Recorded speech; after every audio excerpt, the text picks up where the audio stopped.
After my wife and youngest son died in a sudden car accident, I thought the funeral would be the most painful moment of my life. I was wrong. During the will reading, my daughter inherited everything: the company, the house, everything we had built together.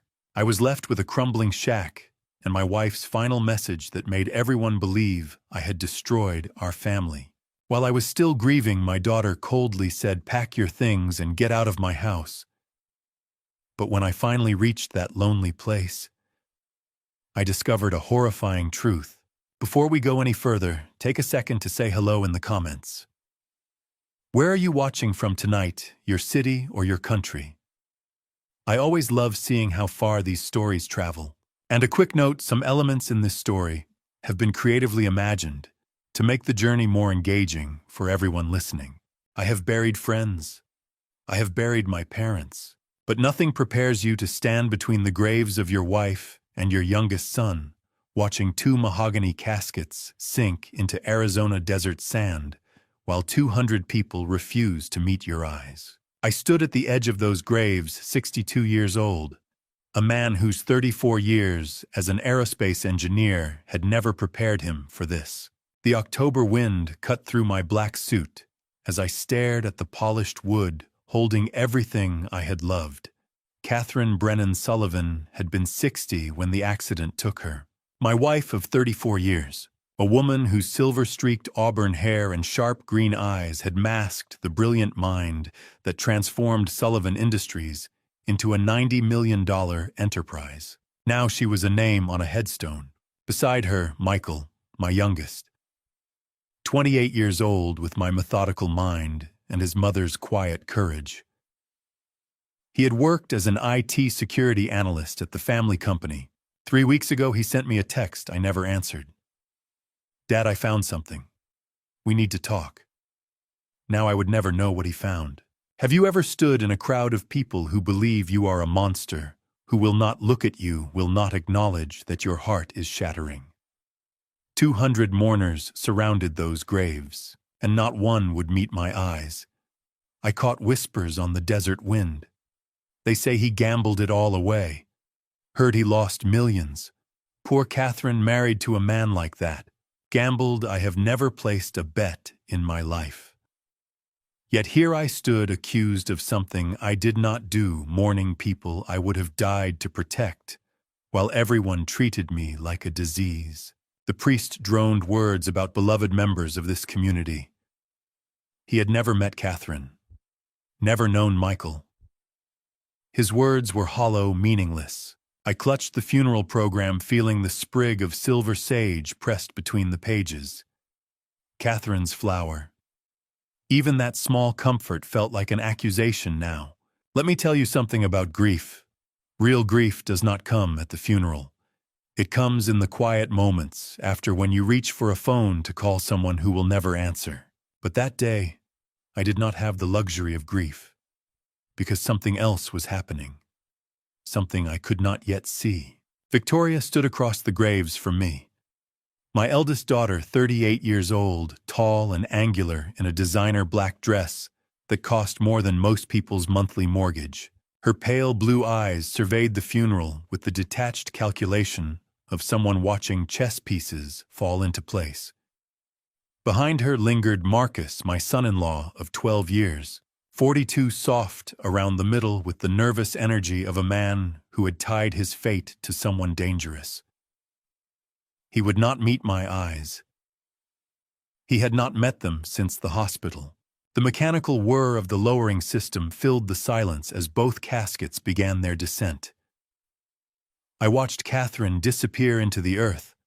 I watched Michael follow her. Something inside me cracked a fissure running through everything I thought I knew about my life. Then I saw it, a flicker across Victoria's face as the caskets vanished. Her lips curved, just slightly, just for a moment. A smile. My daughter was smiling at her mother's grave, and in that instant, the grief in my chest turned to ice. Before I could process what I had seen, that flicker of a smile on my daughter's face, Victoria was walking toward me. Her heels clicked against the Memorial Park's stone pathway, each step deliberate, predatory. The mourners parted for her like she was royalty. Or a threat, Dad. Her voice carried manufactured concern. We need to talk about the will. Mr. Pemberton is waiting. Today I heard myself say, Victoria, we just buried your mother, which is exactly why we cannot delay. There are financial matters that need immediate attention. You understand. I searched her face for any trace of the daughter I had raised. The little girl who made me Father's Day cards with glitter glue. The teenager who cried on my shoulder when her first boyfriend broke her heart. I found nothing. Just cold calculation behind those pale blue eyes. Have you ever had someone you love look at you like you are a stranger? Like everything you shared meant nothing. That is how my daughter looked at me as she walked me to the car. 1 hour later, I sat in the offices of Pemberton and Associates in downtown Phoenix. Gerald Pemberton sat behind his mahogany desk, 63 years old, silver-rimmed glasses perched on a nose that had delivered difficult news for 4 decades. His leather chair creaked as he opened the manila folder with practiced solemnity. Victoria sat across from me, Marcus hovering at her shoulder. The room smelled of expensive leather and old money. The air conditioning hummed. Everything felt sterile, surgical. Pemberton began reading. Our family has endured significant financial strain due to decisions made without my consultation. Reckless investments. Poor judgment. A pattern of behavior that has placed everything we built at risk. I need you to understand something. In 62 years, I have never gambled. Not a lottery ticket, not a poker game, not a single bet. The words coming from that folder were not just wrong, they were impossible. Then Pemberton produced a USB drive. Mrs. Sullivan recorded this herself, he said. She wanted her voice to deliver the final provisions. He pressed play. Catherine's voice filled the room, and my heart shattered all over again. To my daughter Victoria and her husband Marcus, I leave the family home, Sullivan Industries, and all associated assets. They have shown the judgment and stability our family needs. I gripped the armrests until my knuckles went white. This was not Catherine. These were not her words. But it was her voice, clear and unmistakable, condemning me. To my husband Robert, I leave the property in Whispering Pines, Nevada. It is my hope that he will find peace there, away from the damage he has caused. The recording ended. Silence pressed against my ears like a physical weight. This is not right, I managed. Catherine would never say these things. I have never gambled a day in my life. Victoria's expression did not change. Mother knew exactly what she was doing. We all did. I looked at Gerald Pemberton, hoping for something, anything, a flicker of doubt, a question about these accusations. He shuffled his papers, avoiding my eyes. Whatever had happened, whatever lies had been constructed, this man had decided it was not his concern. The room fell silent. Victoria's face held nothing, no triumph, no guilt, just the patient expression of someone who had already won. And I sat there, destroyed by words from a woman I had loved for 34 years, unable to fight accusations from a dead woman. Then Victoria leaned forward. There is one more thing, Dad. You have 72 hours to leave the house. Pack what you can carry. We will handle the rest. Her voice dropped. Leave quietly, and this stays private. Make trouble, and we pursue a formal investigation into your financial mismanagement. Your choice. 72 hours. That was how long my daughter gave me to erase 62 years of life.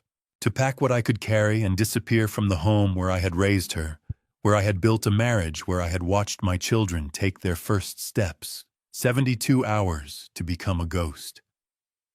Victoria slid a plane ticket across the polished table. Phoenix to Reno. One way. You have 2 choices, Dad.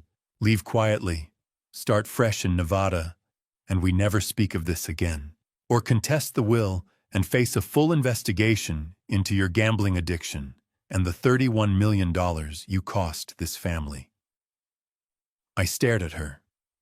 I never gambled a day in my life, Victoria. You know that.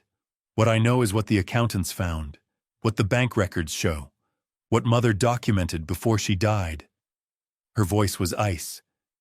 You can fight it if you want, but ask yourself, who will the world believe, a grieving daughter with evidence or a disgraced husband trying to rewrite history? Let me ask you something. If someone accused you of a crime you did not commit, if your own family presented evidence of things you never did, how would you prove your innocence? You cannot prove you did not gamble. You cannot prove you did not make bad investments. You can only point to the absence of proof. And absence, I learned that day, is no defense against a well-constructed lie. Gerald Pemberton pushed a stack of documents across the desk. Releases, waivers, agreements not to contest. Each page another piece of my life stripped away. Marcus stood frozen in the corner, unable to meet my eyes. My son-in-law of 12 years, a man who had sat at my Thanksgiving table, who had asked for my blessing before proposing to Victoria. Now he would not even look at me while his wife erased my existence. Whispering Pines, Victoria said, sliding the ticket closer. Mother's childhood home. It is quiet there. You will have time to reflect. You are my daughter, I said. My voice cracked. How can you do this? Victoria leaned forward, her pale blue eyes empty of anything human. By the end of the week, I want you out of that house. Pack your things, leave the keys. For everyone's sake, Dad, sign the papers. It is better for everyone. I signed each document like a man signing his own death certificate. Each page stripped away another piece of who I was. Homeowner, husband, father, businessman. By the time I set down the pen, Robert Sullivan had ceased to exist. In his place stood a 62-year-old man with a duffel bag and a one-way ticket to nowhere. The pen scratched against paper. The air conditioning hummed. Victoria watched with the patient expression of someone who had already won. And somewhere in the back of my mind, a thought began to form, small and sharp, like a splinter working its way to the surface. I walked out of that building into the October heat, the ticket to Whispering Pines burning in my pocket like a brand. The door closed behind me, closing on my old life forever. The Phoenix sun beat down on my shoulders as I stood on the sidewalk, a ghost in broad daylight. And then it hit me. In 34 years of marriage, Catherine had never mentioned a childhood home in Nevada. Never shown me photographs. Never suggested we visit. Not once in thousands of conversations had she spoken of Whispering Pines.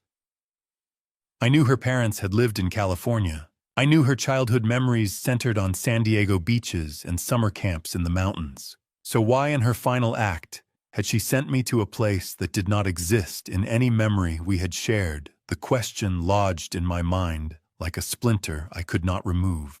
Michael's last text echoed, Dad, I found something. We need to talk. What had my son found, and what was waiting for me in Whispering Pines? 8 hours through the Mojave and the desert had become my confessional. The rental car's air conditioning wheezed against the October heat, while I replayed every moment of the past 72 hours. Victoria's ultimatum, the forged documents, Catherine's voice on that recording accusing me of sins I never committed. By the time I crossed into Nevada, my knuckles had turned white against the steering wheel. The landscape shifted from brown to rust to endless beige mile markers, counting down toward a destination I never knew existed. Catherine had kept this place hidden from me for 34 years. 34 years of marriage, of shared meals and whispered secrets and sleepless nights with sick children, and she never once mentioned a childhood home in Nevada. I thought I knew everything about my wife. I thought our love had no shadows. I was wrong. The realization settled into my bones like poison. Catherine had compartmentalized her life, kept pieces of herself locked away in places I couldn't reach. What else had she hidden? What else had I missed? While I was busy being the devoted husband, the proud father, the successful engineer who believed his family was exactly what it appeared to be. How does a man discover after 62 years that he never truly knew the woman who shared his bed. The highway stretched before me, a black ribbon cutting through the emptiness. I passed a gas station, then another, each one a ghost of American optimism left to bleach in the sun. My throat burned from the recycled air, metallic and stale, carrying the faint scent of dust that had seeped through the vents. I hadn't eaten since Phoenix, hadn't slept since the funeral. My body operated on grief and adrenaline, a machine running on fumes. Michael's face haunted me. 28 years old, brilliant, compassionate, gone. His last text message pulsed in my memory like a wound that wouldn't close. "Dad, we need to talk. There's something I found. Something about Victoria. Call me when you can." I never called. The accident happened 6 hours later. His Honda Civic wrapped around a guardrail on Route 167, Catherine in the passenger seat, both of them pronounced dead before the ambulance arrived. An accident, the police said. Faulty brakes. Tragic, but explainable. I gripped the steering wheel tighter. The leather creaked beneath my fingers, hot from the sun that poured through the windshield. My reflection in the rearview mirror showed a stranger, a hollow-eyed man with gray stubble and the posture of defeat. But somewhere beneath that broken exterior, something else stirred. Something cold and patient and dangerous. You want to know what keeps a man driving when his world has collapsed? It's not hope. It's not faith. It's the tiny voice whispering that nothing is what it seems, that the daughter who smiled at her mother's grave is capable of things no father wants to imagine. The sun began its descent, painting the desert in shades of orange and purple. I pulled off the highway onto a smaller road, following directions to an address I'd found scribbled on the back of the plane ticket. Catherine's handwriting. Even in exile, she was guiding me somewhere. But as the shadows lengthened and the temperature dropped, another thought surfaced. Michael had texted me about Victoria. 6 hours later, he was dead. Catherine had hidden this place from everyone, including me. And now Victoria had sent me here to this exact location with suspicious efficiency. The coincidences were piling up like evidence at a crime scene. My son had discovered something about his sister. My wife had maintained a secret sanctuary, and my daughter had orchestrated my exile with the precision of someone who had planned it long before the funeral. What did Michael find that cost him his life? And why did Catherine want me to find it here? The cottage looked like something the desert was slowly swallowing. I pulled up to 1847 Route 167 as the last light bled from the sky, and for a long moment I just sat there staring at what Catherine had left me.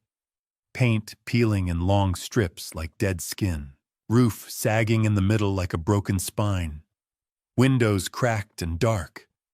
This was my inheritance. This was where my wife had sent me to die. I stepped out of the car, and the desert wind hit me cold now that the sun was gone. The questions from the drive still churned in my mind. Michael's text about Victoria, Catherine's secret property, the suspicious precision of my exile. But standing before this ruin, those questions felt distant, abstract.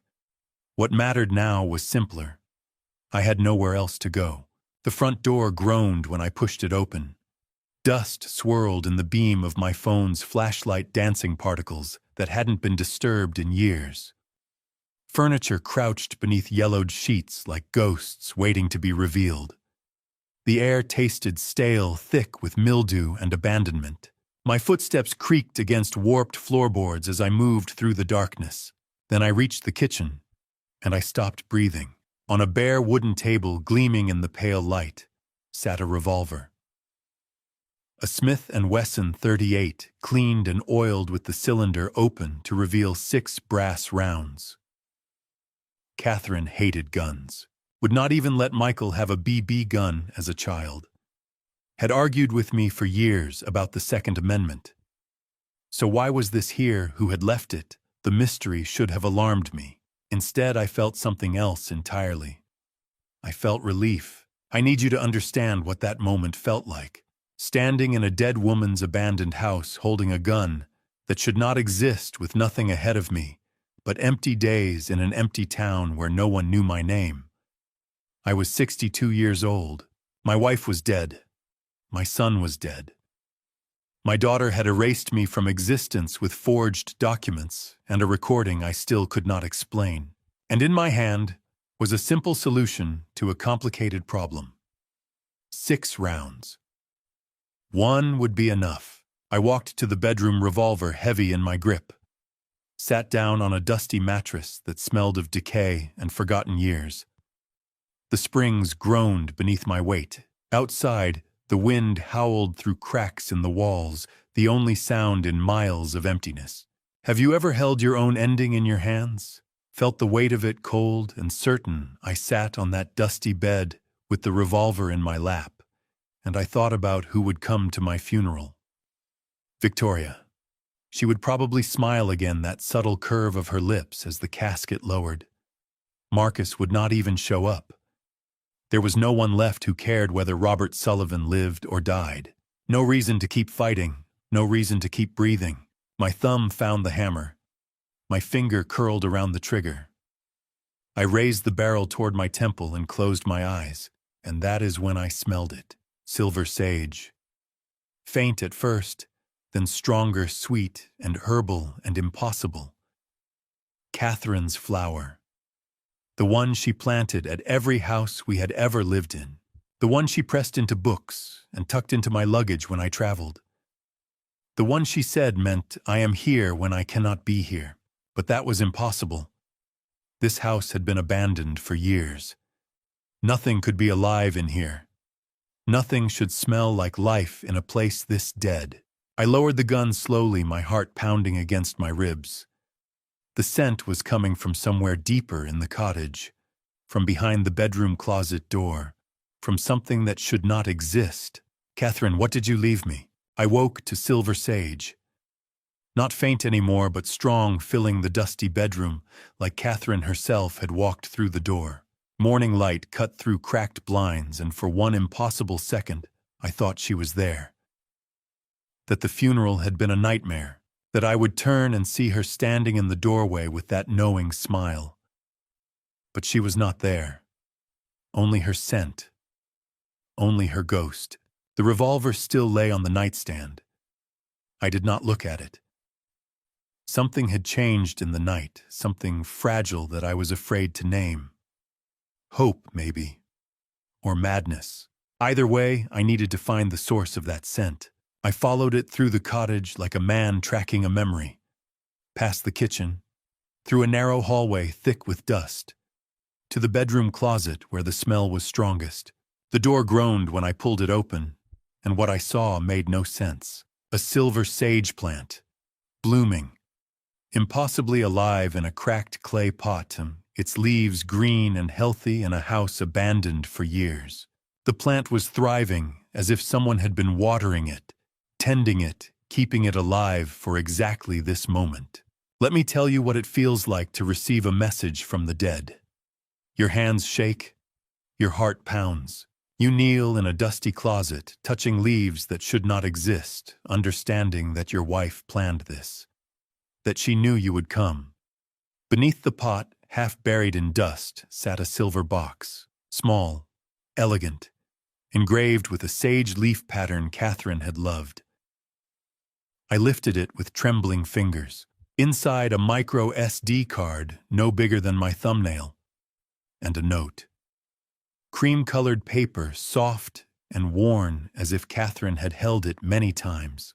Her handwriting, the familiar loops I had seen on grocery lists and birthday cards for 34 years. 4 words that rewrote everything. Don't trust the will. Trust this. I read it again and again. The words blurred through tears I did not realize were falling. Catherine knew. The will, the recording, the accusations. All lies. My wife had hidden the truth in this cottage and trusted that I would find it. How long had she been planning this? I stared at that sage plant, and the math did not add up. Someone had watered it recently. Someone had placed the box. Catherine died 3 weeks ago. Had she come here before the accident? Had she known she was going to die? The questions spiraled, each darker than the last. But one thing was certain. My wife had left me a weapon, and I was going to use it. I held the micro SD card between my fingers, smaller than a thumbnail, but heavy with everything Catherine wanted me to know. Whatever was on this card had been worth hiding. Worth dying for, maybe. I needed to see it. Catherine's old Dell laptop, the one she always brought on trips. It should still be in the storage shed behind the cottage. I was already moving toward the door when the realization hit me like ice water. If Catherine had hidden the truth here, it meant someone wanted it buried. And if Victoria suspected what her mother had left behind, then I was not just searching for answers. I was running out of time. The shed door was rusted shut. I threw my shoulder against it once, twice, 3 times before the hinges screamed and gave way. Inside, decades of forgotten furniture, cardboard boxes bloated with moisture, and there on a warped wooden shelf beneath a tarp gray with dust, Catherine's old Dell laptop. The one she used for personal files. The one she never let anyone touch. I grabbed it and ran back to the cottage, rust flakes still clinging to my palms.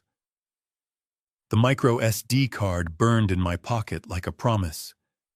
I needed power. I needed this ancient machine to wake up one more time. The laptop was dead. Completely dead. I pressed the power button and nothing happened. I pressed it again, holding it down, willing the screen to flicker. Nothing. I tore through the cottage like a madman, yanking open drawers, dumping boxes, searching for any cord that might fit. Kitchen cabinets, bedroom closets, a storage bin filled with Christmas decorations we never used. And then buried beneath old photo albums, a power adapter. The right one. I plugged it in. Pressed power. The screen flickered once, and the Dell logo appeared crawling across blackness like a resurrection. The battery indicator showed 3%, then 2. I watched the number drop and felt my heart drop with it.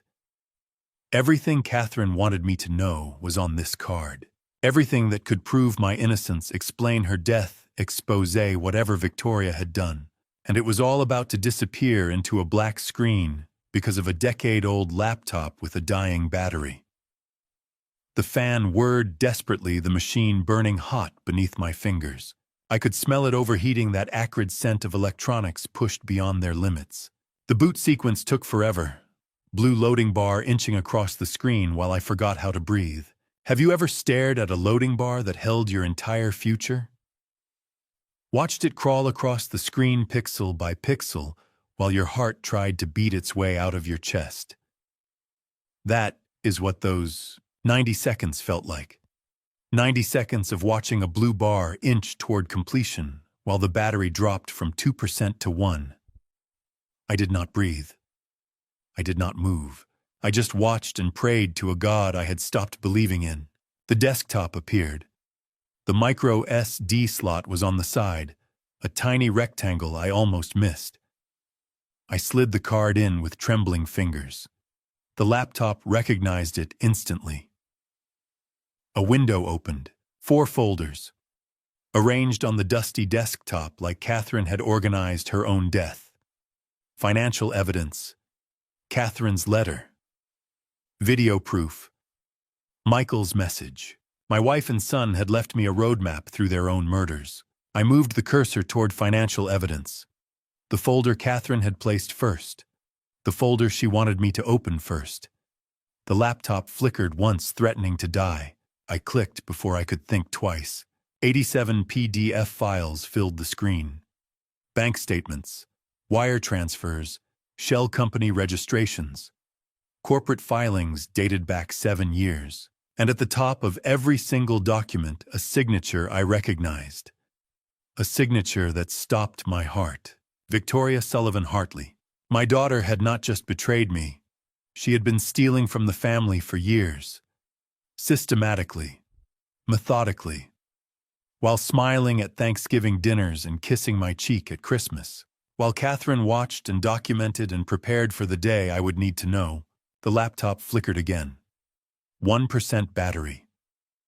The charger was plugged in, but barely keeping the machine alive. I had minutes, maybe less, to understand what Catherine had found, but I already knew enough. My daughter was a thief, and somewhere in these files was proof of something far worse. I started scrolling. $47.7 million. I stared at that number on the screen, trying to make it fit inside my head. 47,700,000.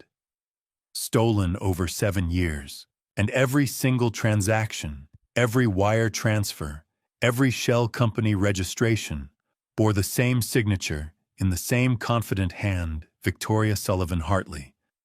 My daughter. My firstborn. My thief.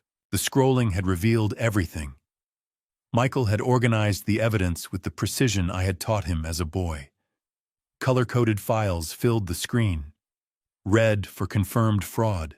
Yellow for suspicious transactions. Shell companies in Delaware and Nevada with names designed to sound legitimate. Fake invoices from vendors that did not exist. Wire transfers to accounts in the Cayman Islands that I had never heard of. 7 years of systematic theft, starting the very year we promoted her to CEO. The year we trusted her with everything.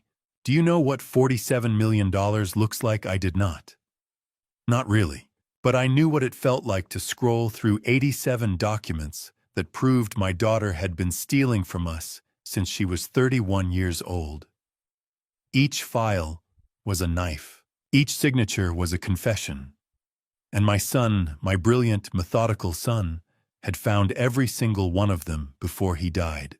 The laptop fan whirred desperately, the machine burning hot against the table. I barely noticed. My eyes moved from document to document, watching the numbers climb. 2 million in the first year, 4 million in the second. By the 5th year, Victoria was siphoning nearly 10 million annually. She had refined her technique.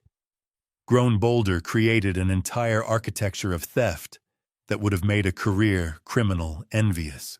And she had done it while smiling at us across dinner tables, while kissing my cheek at Christmas, while holding Catherine's hand at her cancer screenings and promising to take care of everything. Let me tell you what happens when you discover your own child is a monster. First comes disbelief. This cannot be real. Then comes the math, adding up numbers until they crush the air from your lungs. Then comes the timeline, realizing she was stealing during family dinners, during holidays. During the day, she walked me down the aisle at her wedding. And finally, underneath all of it comes rage, cold and black and patient. The kind of rage that does not scream. The kind that waits. I understood now. The gambling story. The 31 million I supposedly lost to addiction. Victoria needed someone to blame for the missing money. She had been planning this for years, building a narrative that would explain the holes in the company finances. When Catherine got sick, when Michael started auditing the books, Victoria accelerated her timeline. She created the fake will. She planted the recording. She framed me for her own crimes. My wife had seen it all. Catherine had watched our daughter transform into something unrecognizable and had documented everything, preparing for the day I would need to know the truth. I closed the financial evidence folder with trembling hands. $47 million. 7 years of theft. My daughter was a criminal, and my wife and son had died trying to expose her. But Catherine had organized these folders in a specific order. Financial evidence was first. There were 3 more folders waiting. Catherine's letter, video proof, Michael's message. The money was just the beginning. Catherine wanted me to understand the theft before she showed me something worse. I moved my cursor to the second folder. Catherine's letter. A PDF dated 6 weeks before the accident. Before I could click a single question, stopped me cold. If Victoria was willing to steal $47 million from her own family, what else was she willing to do to keep it? My dearest Robert. Catherine's handwriting filled the screen, and for a moment I could not breathe. 3 pages dated 6 weeks before she died. 6 weeks. She had known something was coming. She had prepared for it. And she had written me a letter that began the way every letter she ever wrote me began, with those same 3 words. My dearest Robert. I started to read, and the world I thought I knew collapsed completely. Catherine explained everything. She had discovered Victoria's embezzlement 22 months ago during a routine audit. When she confronted our daughter privately, Victoria responded with threats. If Catherine exposed her, Victoria would destroy our family's reputation and frame me for the missing money. Michael discovered the same theft independently through his IT work and began secretly gathering evidence alongside his mother. The will. The fake will. Catherine had written it herself. I had to stop reading. My hands were shaking so badly the words blurred. Catherine had not betrayed me. She had sacrificed herself for me. Every accusation in that lawyer's office, every cold word from the recording, every ounce of shame I felt standing in front of my daughter while my dead wife called me a failure. All of it was a lie, a beautiful, terrible, protective lie designed to push me somewhere Victoria could never find me. I forced myself to continue. Catherine had moved $52 million to Canada under her maiden name Brennan, using money from her parents' inheritance in 2015. She had leased this cottage under that same name. She had contacted FBI Special Agent Diana Rourke 4 months before her death, an agent who had been building a financial crimes case and was waiting for evidence to arrive. Do you understand what my wife did? She knew her own daughter was a thief. She knew Victoria had threatened her. And instead of going to the police immediately, instead of exposing everything, she spent 22 months building a trap, moving money, preparing a hideout, writing a fake will that would make the world hate her husband so that her husband would survive. Catherine did not just love me. She went to war for me, and she never told me a word. The letter's final lines shattered me. Victoria will search for you after we are gone. The cottage is safe. Go to Canada. Contact Diana Rourke. Finish what Michael and I started. Trust no one else. After we are gone. Not if we die. After we are gone. As if Catherine knew. As if she expected it. I read the letter 3 times. Then I read it again. 52 million in Canada. An FBI contact waiting. A cottage Victoria could never find. Catherine had built me an escape route and a weapon, but that phrase haunted me, circling my mind like a vulture.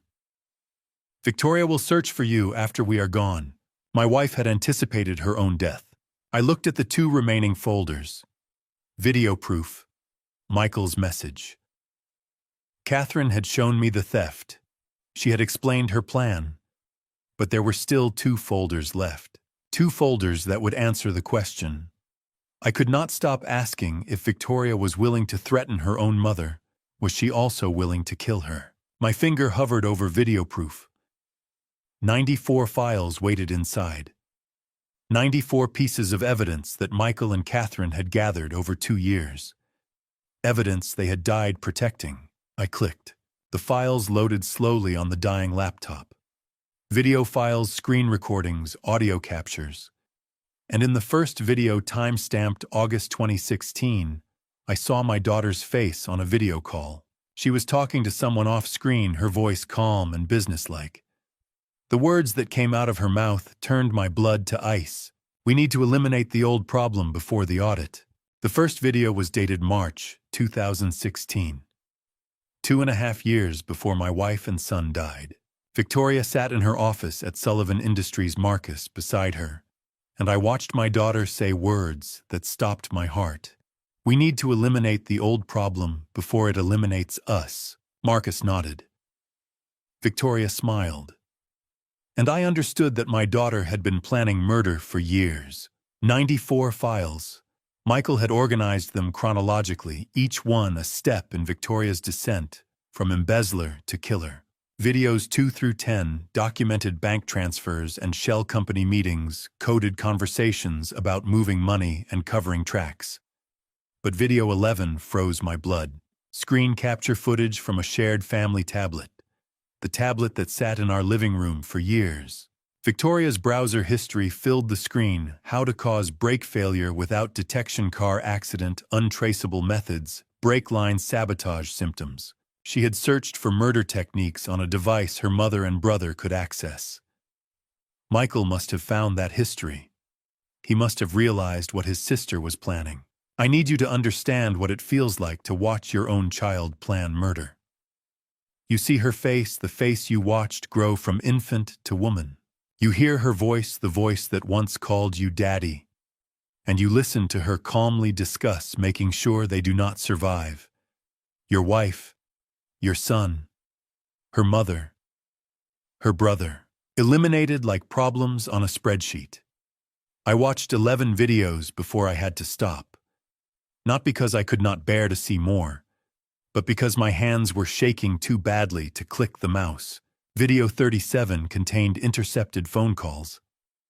Victoria's voice crackled through laptop speakers discussing the arrangement with someone whose voice I did not recognize. The arrangement needs to happen during the Route 66 trip. Make it look like an accident. A pause. Then I do not care how. Just make sure they do not survive. Route 66. Catherine and Michael died on Route 66. Brake failure. The car went into a ravine. An accident, the police said. But it was not an accident. It was an arrangement. How do you unsee something like that? How do you unhear your daughter ordering the deaths of her mother and brother? Catherine and Michael died on Route 66 because Victoria arranged it. She used a family tablet to research how to kill them. She paid someone to sabotage their brakes. And she did it all to protect $47 million in stolen money. My daughter murdered my wife and my son. I sat in that dark cottage, the laptop screen glowing with evidence of Victoria's crimes, and I understood everything now. The theft, the threats, the fake will that Catherine had written to protect me. The accident that was never an accident. Victoria had eliminated everyone who could expose her, and she thought she had gotten away with it. She thought I was a broken old man, exiled to the desert with nothing but a fabricated gambling addiction and a dead wife's accusations. She did not know about Catherine's plan. She did not know about the evidence Michael had gathered. She did not know that I was sitting in a cottage she could never find, watching proof of her crimes unfold on a dying laptop. One folder remained. Michael's message. My son had left me something. His final words. His last testament before Victoria's arrangement killed him. I clicked the folder with trembling hands. A single audio file appeared, Michael_final_message.mp3. 47 minutes long. Recorded 2 days before he died. My son's voice was about to fill this dusty room. The last words he would ever say to me. I pressed play and held my breath. My son's voice filled the cottage for the first time in 3 weeks. Hey, Dad. It's Michael. October 15th, 2018. If you're hearing this, Mom and I didn't make it. I stopped breathing. The dead do not speak. But here was my boy alive in my ears talking to me from the grave. 47 minutes. That is how long Michael spoke. He told me everything. 18 months ago, during a routine IT audit, he found discrepancies in the company servers. $47 million moved through shell companies, all traced back to Victoria. He had confronted her privately, thinking he could reason with his own sister. Biggest mistake of my life, Dad. She looked at me like I was already dead and said, "You tell Dad and I'll destroy everything he loves, starting with Mom." Michael and Catherine had talked. They could have run. They could have told me. But Victoria would have come for me first. So they stayed. They gathered evidence. They built a case that would destroy her. Have you ever heard a dead person say goodbye, not in memory, not in dreams, but their actual voice recorded hours before they were murdered. Speaking directly to you, that is what 47 minutes of Michael's message felt like. Every word was a knife. Every pause was a grave. My son knew he was going to die. He knew Victoria's threats were not empty. And he stayed anyway. I'm not afraid, Dad. I'm proud. Mom and I chose this. We chose to protect you. The tears came then. Not the weak tears of grief I had shed at the funeral. These were different. Harder. My son chose to die for me. My wife chose to die for me. And I had spent 3 weeks believing they had betrayed me. I had held a gun to my head in this very room, ready to end my worthless life. They died heroes. I almost died a fool. Michael's voice continued growing softer toward the end. He told me about the FBI contact, about Catherine's plan to move money to Canada, about the cottage Victoria would never find. He told me he loved me. He told me to finish what he and Catherine had started. Then his final words, struggling through labored breathing. Dad, if you're hearing this, check the sage. Everything you need. Mom hid it where the sage grows. Check the sage, Dad. His voice broke weak and strained. Evidence package sent. October 15th, 11:47 p.m. The recording ended with static. Someone else had copies of everything. Michael had sent the evidence to a failsafe I did not yet know about, and he had told me exactly where to find Catherine's final message. The sage, the silver sage, that had led me to this cottage in the first place. Silence filled the cottage. I sat in the darkness, my son's voice still echoing in my ears, and I understood what I had to do. Catherine and Michael had died to give me this weapon. I would not waste their sacrifice. I would take this evidence to Diana Rourke. I would watch Victoria's world collapse. I would make my daughter pay for murdering my family. Then I heard it. A sound that did not belong. Gravel crunching outside. Headlights sweeping across the cottage windows, painting white stripes on the dusty walls. Car doors slamming. 1, 2, 3. Victoria's voice cut through the Nevada night, sharp and businesslike. Check the cottage. He's been here too long. They had found me. Victoria had tracked me to the one place Catherine thought she would never look. The evidence was on this laptop, on the micro SD card in my pocket. Everything my wife and son had died for, and my daughter's people were 20 feet from the door. I had seconds to decide: surrender and die or run and fight. I killed the laptop screen. Darkness swallowed the cottage. Outside, an engine idled at the end of the dirt road. A black Tesla, headlights off, waiting like a predator. Victoria had not just found me.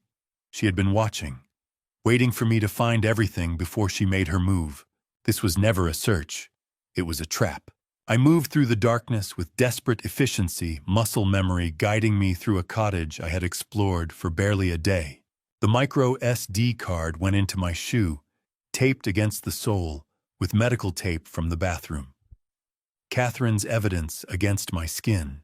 My father's Seiko watch went into my pocket, the only inheritance worth keeping. $800 in cash. A dead man's watch. A card smaller than my thumbnail. This is what 40 years of building a life comes down to. Through the window, I watched the Tesla's silhouette. A figure emerged from the driver's side. Unhurried, confident. The walk of someone who had done this before. You want to know what survival feels like? It feels like taping evidence inside your shoe while a killer walks toward your door. It feels like choosing which memories to leave behind, because you can only carry what fits in your pockets. It feels like saying goodbye to your dead wife's hiding place while your heart screams to stay and fight. But I could not fight. Not yet. Not with everything Catherine and Michael had died for sitting in my shoe. The figure passed under the single streetlight at the edge of the property, and my blood turned to ice. Marcus Hartley, 42 years old, Victoria's husband of 15 years, a man I had welcomed into my family and toasted at Thanksgiving dinners. In the murder planning videos, he had discussed killing my wife with the casual tone of someone ordering lunch. Now he walked toward my door with that same unhurried confidence, his face illuminated, just long enough for me to see him smile. How long does it take a man to walk 200 yards?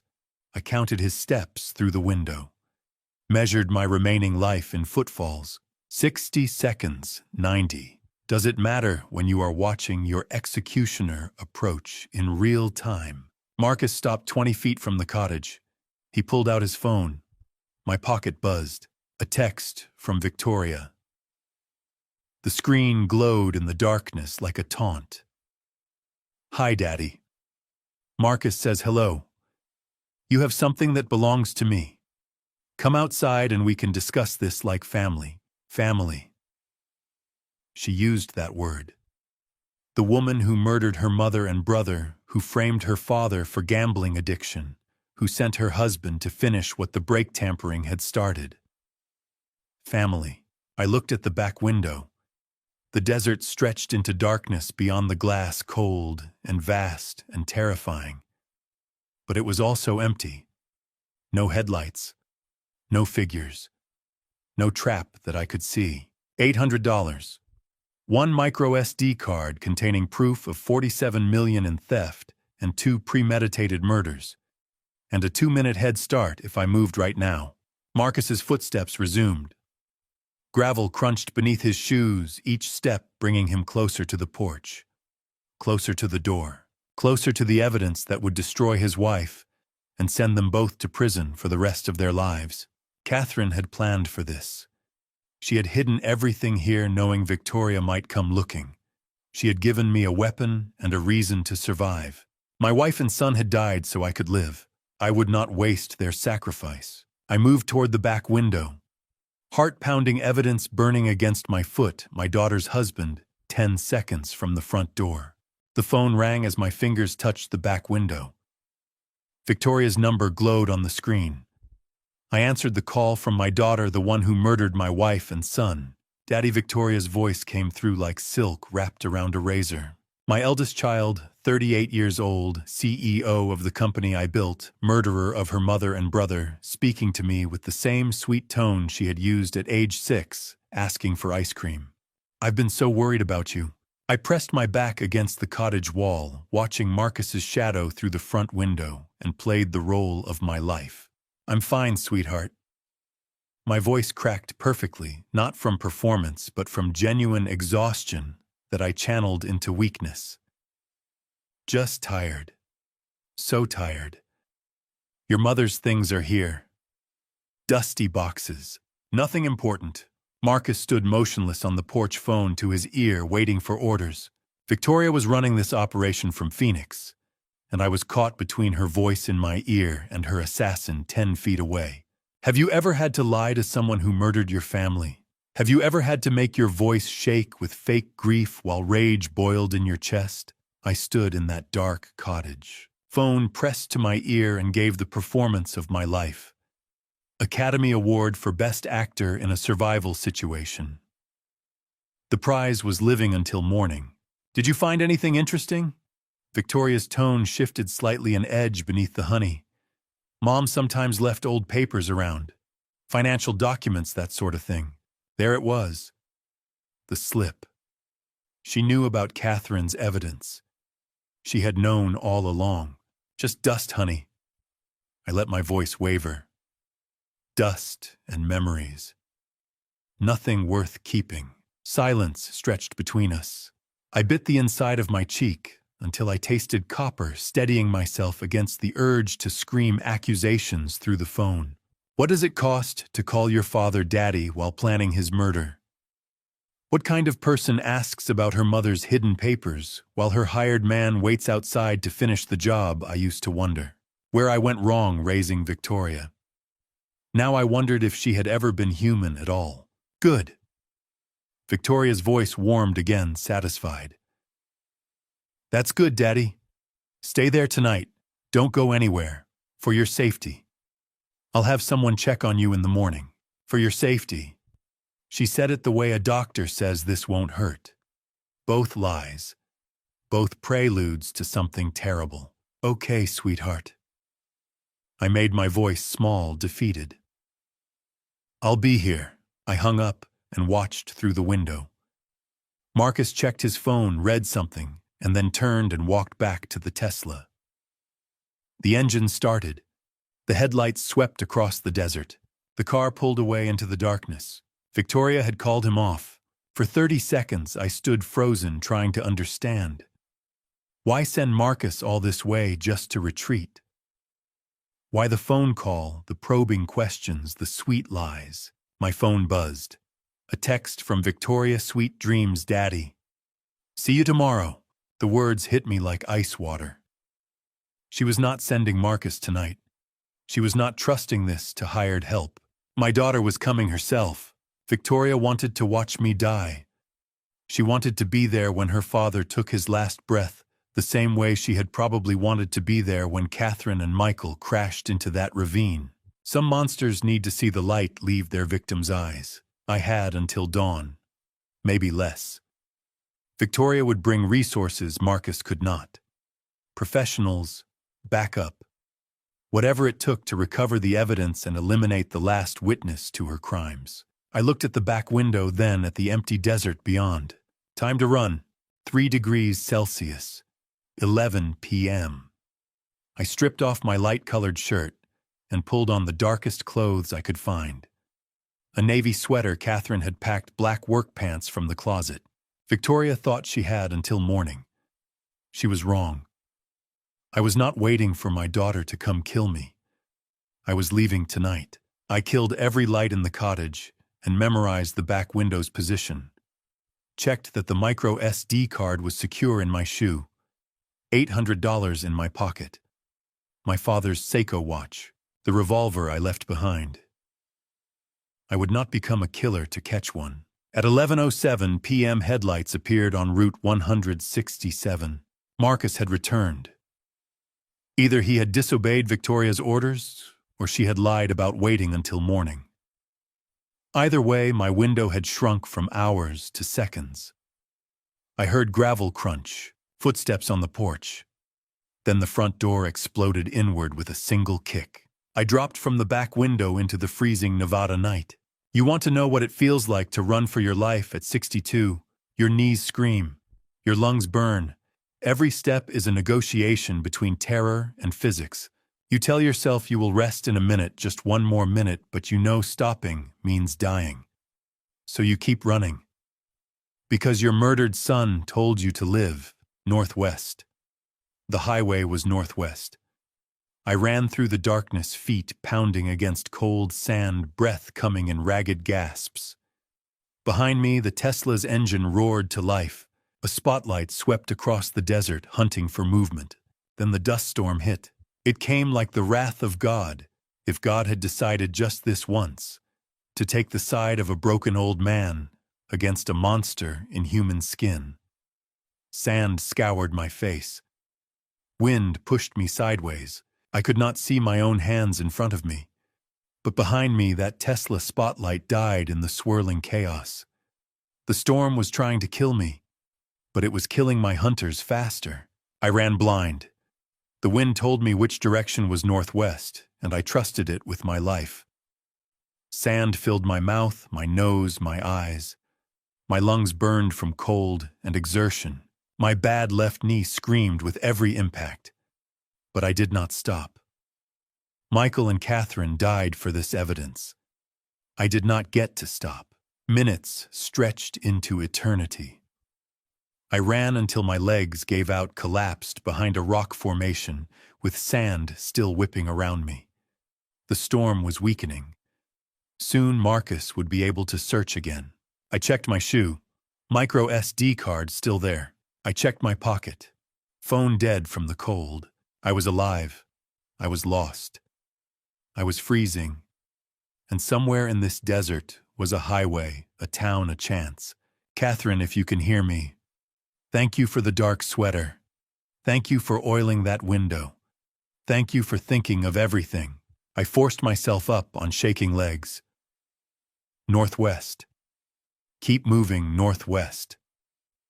The dust was settling, visibility slowly returning. My fingers were numb, my lips cracked and bleeding. Every breath tasted like sand and copper. That is when I saw the lights, not Tesla headlights. Something else. A building alone on the highway, windows glowing yellow through the thinning dust. A diner, open at nearly midnight in the middle of nowhere like an answered prayer. I stumbled toward those lights. Each step was a victory against my failing body. The wind died. The sand settled. And through the clearing air, I read the sign, Desert Rose Diner. Open 24 hours. I had escaped the storm. I had escaped Marcus. But I was hypothermic, exhausted, and running on nothing but desperation. I needed help. I needed warmth. I needed someone who would not ask too many questions. I pushed toward the diner's light. The diner was a mirage. By the time I reached where it should have been, there was nothing but rocks and sagebrush. My mind was playing tricks. Hypothermia's first gift before it kills you. I stood in the freezing darkness, completely lost, and laughed. A broken, hollow sound. Then I started walking again. Because stopping meant dying. I wandered for what felt like hours. The dust storm had disoriented me completely. North could have been south. The highway could have been anywhere. My feet moved on autopilot while my thoughts grew sluggish, confused. Catherine always said I was too stubborn to die. Tonight I was proving her right. That is when I found the truck, a rusted Chevrolet Silverado abandoned in a wash between two rock formations. A hunter's truck may be left to rot for reasons I would never know. I forced the door open and collapsed inside. On the passenger seat, a half-full water bottle and a Carhartt jacket. I drank the stale water like it was champagne. Pulled on the jacket and felt warmth seep back into my bones. Let me tell you about cold. Not winter in Phoenix cold, not forgot your jacket cold. Real cold. The kind that stops your thoughts mid-sentence. The kind that makes your fingers feel like someone else's. I was dying by degrees out there in that desert, and the only thing keeping me moving was spite. Pure, stubborn spite. Victoria would not win, not tonight. I crawled beneath the truck to rest just for a moment. That is when the Tesla appeared. Headlights swept across the desert. A spotlight cut through the darkness, hunting for movement. I pressed myself into the frozen earth and held my breath. The light passed directly over the Silverado, paused, moved on, came back. 20 minutes under that truck. 20 minutes with my face in the dirt while Marcus's spotlight hunted for me. I counted my heartbeats. Listened to the Tesla's engine. Thought about Catherine's face, Michael's voice, the evidence taped to my foot. 20 minutes that felt like 20 years. And when the engine finally faded, I cried. Silently into the frozen sand, I cried like a child. Then I got up and kept walking. The Carhartt jacket had a faded name tag stitched inside, property of WPSD. Whispering Pines Sheriff's Department. A deputy's jacket in an abandoned truck in the middle of the desert. I was walking through a story larger than my own. The desert was full of secrets. I spotted the glow of Route 167 on the horizon. 5 miles, maybe less. Michael ran track in high school. He could do 5 miles in under 30 minutes. I would be lucky to do it in 3 hours. But I would do it. I had to. I was a half mile from the highway when I heard another engine. Not the Tesla. Something bigger. Headlights appeared on the road, moving slow, searching. A white van with no markings. It stopped at the roadside and 2 figures climbed out with flashlights. The beams swept methodically, professionally. These were not amateurs. Victoria had not just sent Marcus, she had sent a team. I dropped behind a boulder watching them search. My body screamed for rest. My legs trembled beneath me. I could not survive another night in this desert. but the highway was now blocked by people who wanted me dead. The flashlights swept closer. One of the figures spoke into a radio. The other pointed toward the rocks where I was hiding. I had come so far. Survived the cottage, the storm, the cold, Marcus's spotlight. And now, half a mile from salvation, Victoria's hunters were walking straight toward me. I woke to the sound of tires on gravel and knew I was either saved or dead. My face was pressed against cold asphalt dawn light cutting through my eyelids like knives. I could not feel my fingers, could not feel my feet. A car door opened somewhere above me. Footsteps approached. A woman's voice sharp with concern. "Oh my God. Sir, can you hear me?" The white van was gone. Victoria's search team had hunted the wrong area while I stumbled the final distance to the highway. My survival was not luck. It was endurance outlasting my hunters. Maria Gonzalez knelt beside me on that frozen highway. 55 years old, silver-streaked hair pulled back in a practical bun, still wearing hospital scrubs from her night shift. Her hands moved with the confidence of 3 decades in nursing, checking my pulse, my pupils, my temperature. She had kind eyes and a no-nonsense voice, and she saved my life without ever asking why it needed saving. "Don't try to talk," she said, wrapping me in an emergency blanket from her trunk. "You're hypothermic. Core temperature probably 94-95 degrees. You're lucky to be alive." "Family trouble," I managed to whisper. She paused, studying my face, then nodded slowly. "I've seen family trouble before. The kind that leaves people on highways at dawn. You don't have to explain. Do you know what it feels like to be saved by a stranger? Not in a movie way. No dramatic speeches, no heroic music. Just a tired woman in scrubs who stops her car because she sees someone dying and decides that helping matters more than getting home to sleep. Maria Gonzalez saved my life with blankets and coffee and questions she chose not to ask. That is what real heroes look like. She drove me to her home, made me soup. Let me shower and change into clean clothes she said belonged to her son. When I was stable enough to stand without shaking, she did something I will never forget. She handed me keys to a silver Honda Civic. "My son's in the army," she explained. "Won't need this for 6 months. Return it when you can. Or don't. Some things matter more than cars." "I'll pay you back," I told her. "Everything. I swear it." Maria smiled a tired smile that held decades of wisdom. "I know you will. I can see it in your eyes. You're not running from something. You're running toward something." She handed me the keys like she was handing me a second chance at life. Because she was. I stood in her driveway, this woman I had known for 2 hours, and I cried. Not the silent tears from the desert. Real crying, the kind that shakes your whole body. She just nodded like she understood everything. "Go," she said. "Do what you need to do. And survive." I asked why she was helping a stranger this way. She told me her own daughter had fled an abusive husband 5 years ago.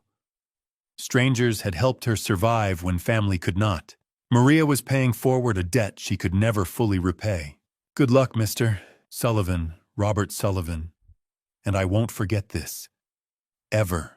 I drove north in Maria's son's Honda, evidence in my shoe, $800 in my pocket, and a name burning in my mind, Eleanor Hartwell. Catherine's letter had been specific. If everything went wrong, go to Vancouver. Find Eleanor Hartwell, the attorney Catherine had trusted with everything. The woman who held 52 million Canadian dollars with my name on it. I had a 12-hour drive ahead, and a daughter who would soon realize I had escaped. The race to Canada had begun. 65 miles per hour, not a mile faster. I drove like a man with nothing to hide and everything to lose. Baseball cap, pulled low sunglasses on even at dusk. Every cop car made my heart stop. Every black sedan in the rear view could be Victoria's people. 5 hours to Phoenix. 5 hours of paranoia, truck stop, coffee, and radio silence. I was not driving to Vancouver first. Catherine's letter had mentioned a second contact. James Sullivan, my brother, the one I had not spoken to in 8 years. Catherine had reconnected with him, secretly knowing I might need family help. She had built an underground railroad for my survival, and Phoenix was the next station. Flagstaff at midnight. Sedona at 3 a.m. Each mile marker a small victory. Each hour survived a miracle. I paid cash for everything, kept my face turned from cameras, bought gas station sandwiches that tasted like cardboard, and coffee that tasted like burnt rubber. The Honda hummed beneath me, Maria's son's car, carrying me toward a brother I had wronged. Have you ever driven through the night knowing someone wants you dead? Every pair of headlights becomes a threat. Every rest stop is a potential ambush. You stop trusting your own shadow. I drove 5 hours in that state, wound tight as a spring, jumping at every semi-truck that passed too close. Sleep deprivation and paranoia make excellent traveling companions. Near dawn, somewhere outside Phoenix, I turned on the radio to fight the exhaustion. Static, country music, talk radio. Then a news broadcast that froze my blood. Sullivan Industries CEO Victoria Sullivan Hartley announced today that company founder Robert Sullivan has taken voluntary retirement effective immediately, citing health concerns following recent family tragedies. Voluntary retirement. I built that company from nothing. 40 years. And my daughter just erased me with a press release. The radio announcement hit me like a second funeral. Victoria was not just killing my body. She was killing my legacy, my identity, everything I had spent 40 years building. Voluntary retirement. Those two words erased decades of work, thousands of employees who knew my name, a company that bore my family's legacy. I was being murdered in slow motion, and the world was applauding my killer for her compassionate handling of a family tragedy. She was not just trying to kill me. She was making sure that when I died, no one would even notice I was gone. My passwords would be changed. My access revoked. My accounts frozen. All legally, all publicly justified. Victoria was executing a complete identity erasure while I drove through the Arizona desert with evidence taped to my foot. I arrived in Phoenix at dawn and parked in a Walmart lot, slept for 2 hours with the micro SD card pressed against my chest, too exhausted to drive another mile, too paranoid to sleep anywhere traceable. I woke with the Arizona sun burning through the windshield and a realization crystallizing in my exhausted brain. Catherine's letter had mentioned James specifically. If Phoenix becomes necessary, James will help. I have already spoken to him. My wife had reached out to my estranged brother without telling me. She had prepared for this moment knowing I might need the one family member I had cut out of my life. 8 years since I had spoken to James. 8 years since he left Sullivan Industries over ethical concerns, and I had called him a coward for walking away from the family business. Now I had his address. I had the evidence, and I had to face the man I had wronged and ask him to save my life. Catherine had known this moment would come. She had prepared everything, even my humiliation.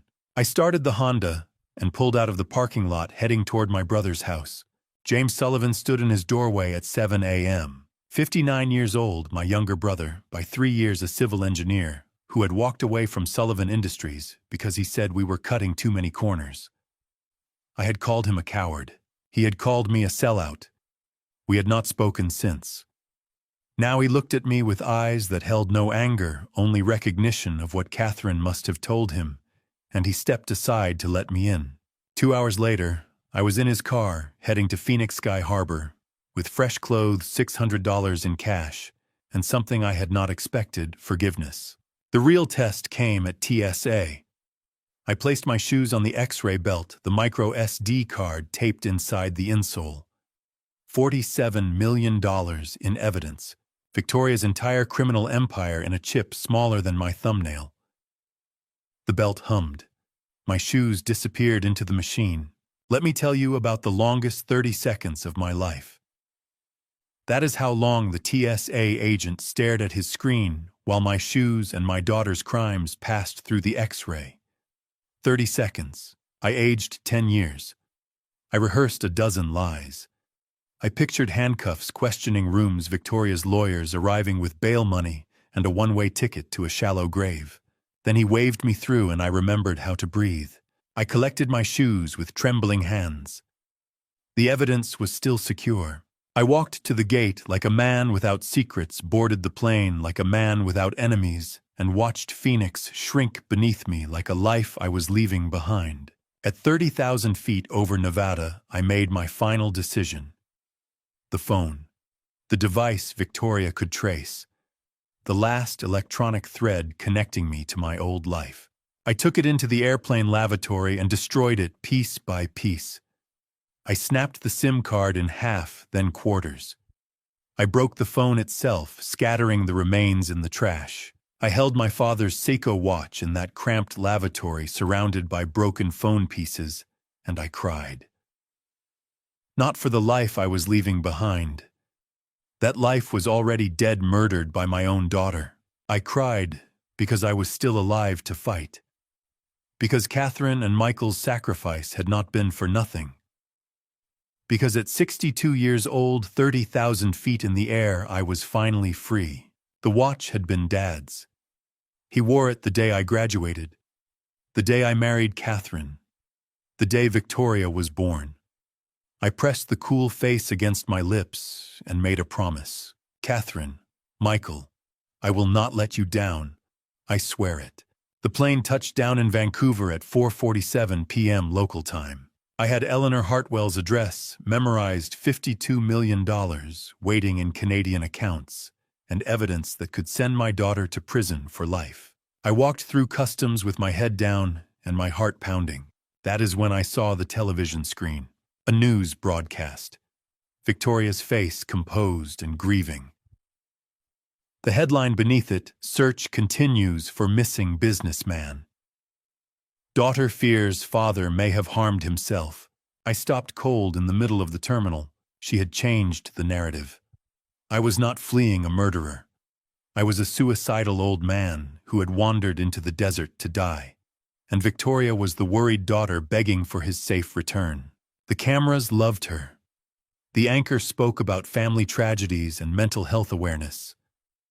Victoria dabbed at her eyes with a tissue. My daughter was not just trying to kill me. She was preparing the world to dismiss everything I might say. If I came forward now, I would not be a witness. I would be a confused, grieving old man suffering from delusions. Victoria was playing a long game, and I was running out of time to beat her. The woman holding the sign with my name looked nothing like a lawyer. She looked like a warrior. Eleanor Hartwell stood in Vancouver arrivals. 48 years old, silver hair pulled back severely, wearing a charcoal suit that said former prosecutor as clearly as a badge. She had the kind of eyes that had seen confessions and lies and learned to tell the difference. This was the woman Catherine had trusted with $52 million and the plan to save my life. "Mr. Sullivan," she said, "your wife told me you would come. I have been waiting." Catherine had given her my flight information months ago, predicting exactly which route I would take if everything went wrong. Eleanor was not here by chance. She was here by design. My wife's design. We drove through Vancouver's rain-slicked streets, while Eleanor explained 18 months of secret planning. Catherine had contacted her after discovering Victoria's embezzlement. Together they had moved 52 million Canadian dollars in legitimate Sullivan assets into accounts under my name. Real estate, investment portfolios, liquid assets. All legal, all untouchable by American courts. I sat in Eleanor's car as Vancouver rain streaked the windows, and I felt my wife's presence for the first time since her death. Not as a ghost, as an architect. Catherine had spent 18 months building me an ark while the flood gathered. She had known she might drown, and she had made sure I would float. That is love. Not flowers and poetry. Blueprints and bank accounts and a lawyer waiting at the airport with my name on a sign. She told me Eleanor set her eyes on the road. If Robert makes it to Vancouver, it means I am dead, and Victoria killed me. Help him survive. Help him fight back, before I show you what was inside that envelope. Are you still with me? Drop your prediction in one sentence. What do you think Catherine left waiting? Please note, the next part includes some fictionalized details added to deepen the emotional impact. The message is what matters. Can you imagine discovering that your murdered wife spent the last 18 months of her life preparing for her own death? Not accepting it. Weaponizing it. Catherine turned her murder into a loaded gun and put it in my hands. $52 million. Legal protection in a foreign country. A team already assembled to fight back. My wife did not just die for me. She armed me from the grave. Eleanor pulled into the Cole Harbor parking garage and turned off the engine. There is one more thing, she said. Something Catherine made me promise to tell you only in person.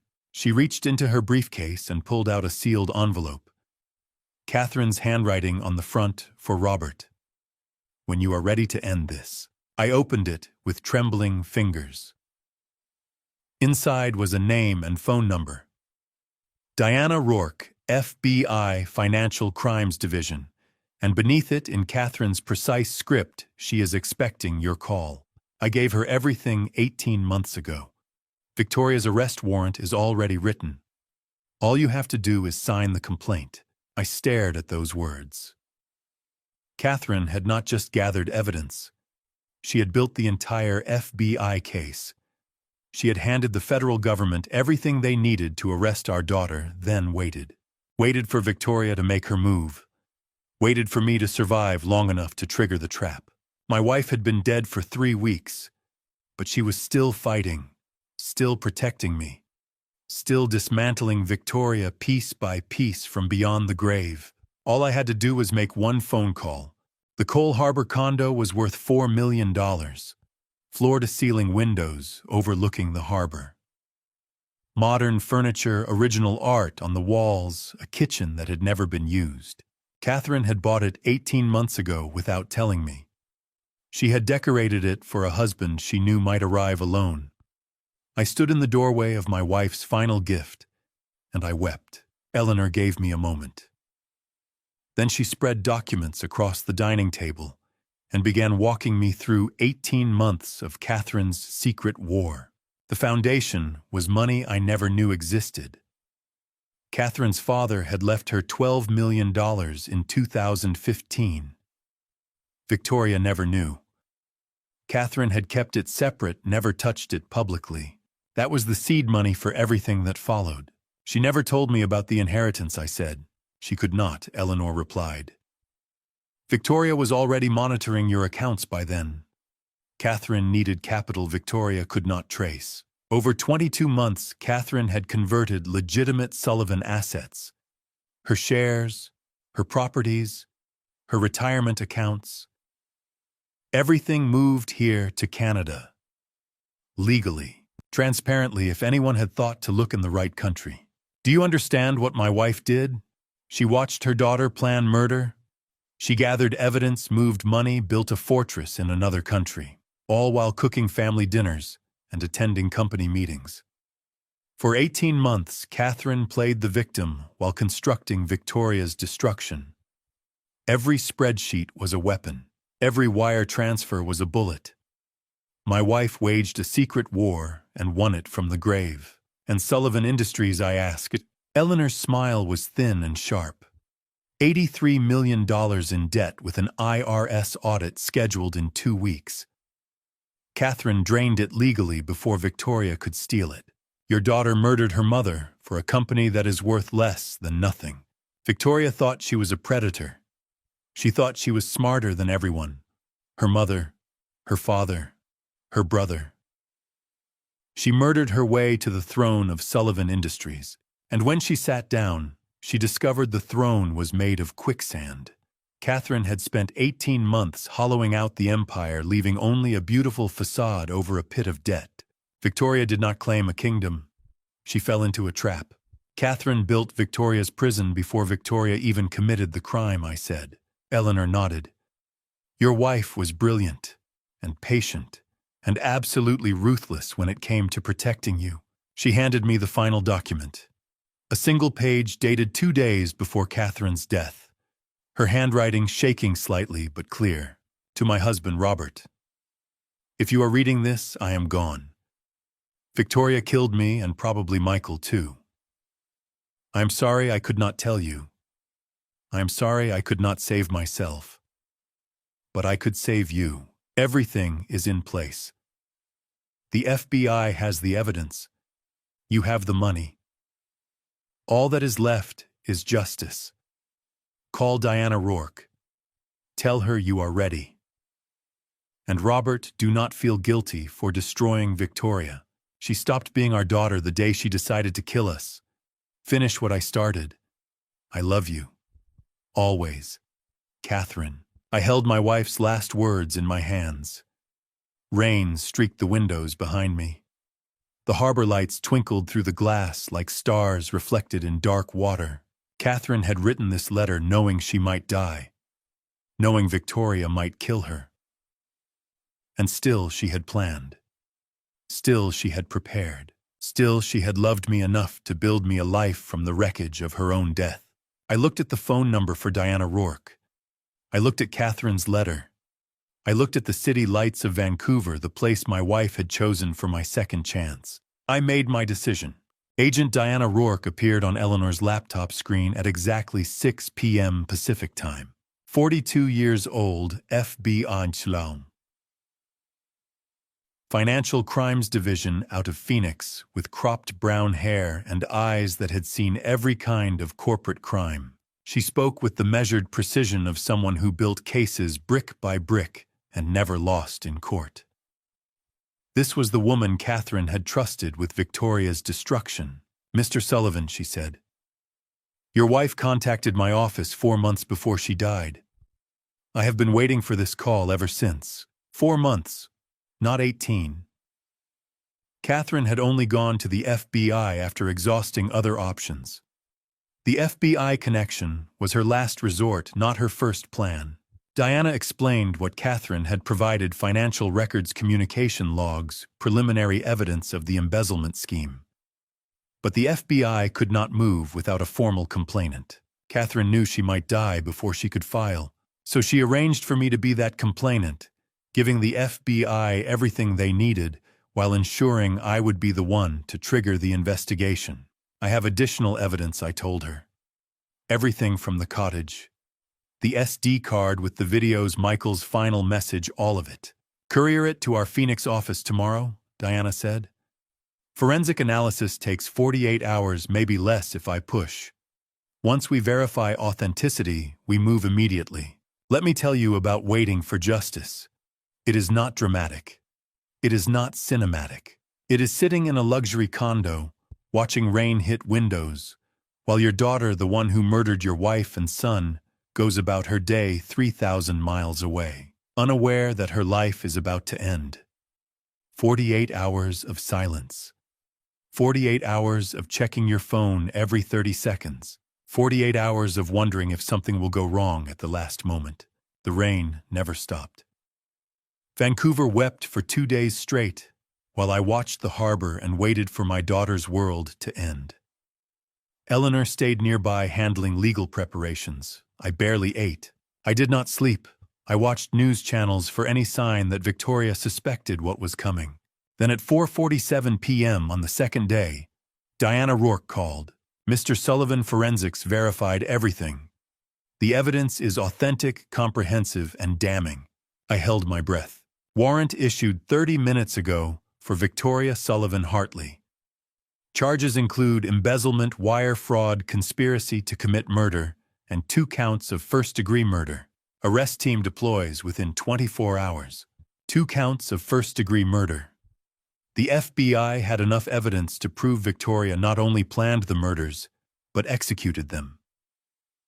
This was not just financial crimes anymore. Victoria faced life in prison without parole. When Diana said warrant issued, I sat down on the floor of that expensive condo and put my head in my hands. Not crying, not celebrating, just breathing. For the first time in weeks, I breathed without fear. Catherine had done it. From beyond the grave, my wife had destroyed our daughter. All I had done was survive long enough to pull the trigger. I hung up and allowed myself to feel hope for the first time since Catherine's funeral. 24 hours. Victoria would be in handcuffs within 24 hours. Then Eleanor's phone rang. Her face went pale as she listened. She hung up without speaking and turned to me with an expression I could not read. "Robert," she said slowly, "I just got a call from my contact at Vancouver PD. They received an inquiry this morning from Phoenix Police. Someone filed a missing persons report claiming you disappeared from a psychiatric facility and may be dangerous." The hope drained from my body like water from a broken vessel. Victoria knew I was alive, and she was trying to have me committed before I could testify. November 15th, 2018, 5:47 a.m. Phoenix time. I watched my daughter get arrested on live television. The FBI had tipped off the media, Diana's idea to control the narrative before Victoria's lawyers could spin it. I stood in Eleanor's Cole Harbor condo 3,000 miles away and watched Victoria Sullivan Hartley walk out of her Scottsdale mansion in handcuffs. There she was, my daughter, my firstborn, the girl who used to fall asleep in my arms, walking out of her stolen mansion surrounded by FBI agents. Her mask cracked on live television. For one unguarded moment, the cameras caught something real behind her eyes. Not fear, not remorse. Rage. Pure, burning rage at being outsmarted by her dead mother. Marcus was arrested 20 minutes later in Scottsdale. Eleanor confirmed both were in federal custody. The news anchors described the charges: embezzlement, wire fraud, conspiracy to commit murder, and 2 counts of first-degree murder. I held my father's Seiko watch and watched my daughter get arrested on television. The same hand that once held hers as she learned to walk now gripped the watch face hard enough to leave marks. 40 years. I spent 40 years loving Victoria, protecting her, building a legacy for her. And she spent those 40 years becoming something I could not recognize. When did I lose her? Was she ever really mine? It does not feel like victory, I told Eleanor. It feels like the end of everything. 3 days later, Victoria struck back. Her legal team produced a newly discovered document, a forged contract from 2008, allegedly showing I had orchestrated the embezzlement scheme and set up Victoria to take the fall. The document claimed I planned to flee the country with company funds and frame my own daughter. Victoria's lawyers filed for immediate dismissal, arguing I was the true criminal, and Victoria was being persecuted by her mentally unstable father. You think the arrest is the end? You think handcuffs mean justice is served?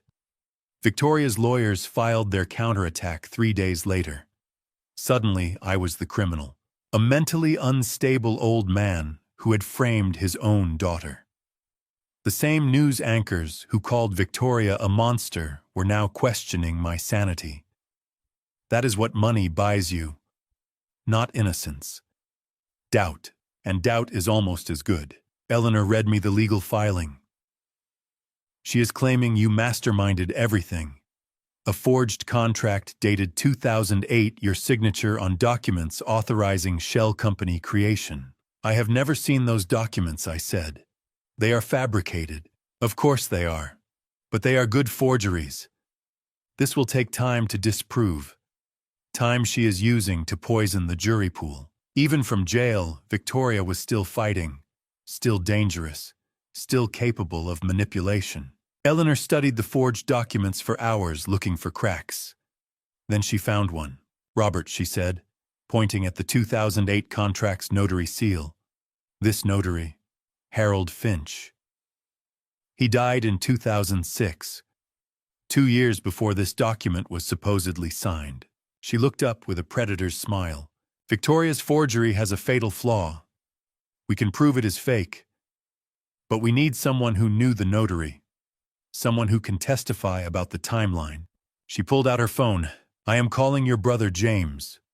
He worked with Finch at Sullivan Industries. If he will testify, Victoria's entire defense collapses. James, the brother I had wronged 8 years ago, the brother who had helped me escape to Phoenix.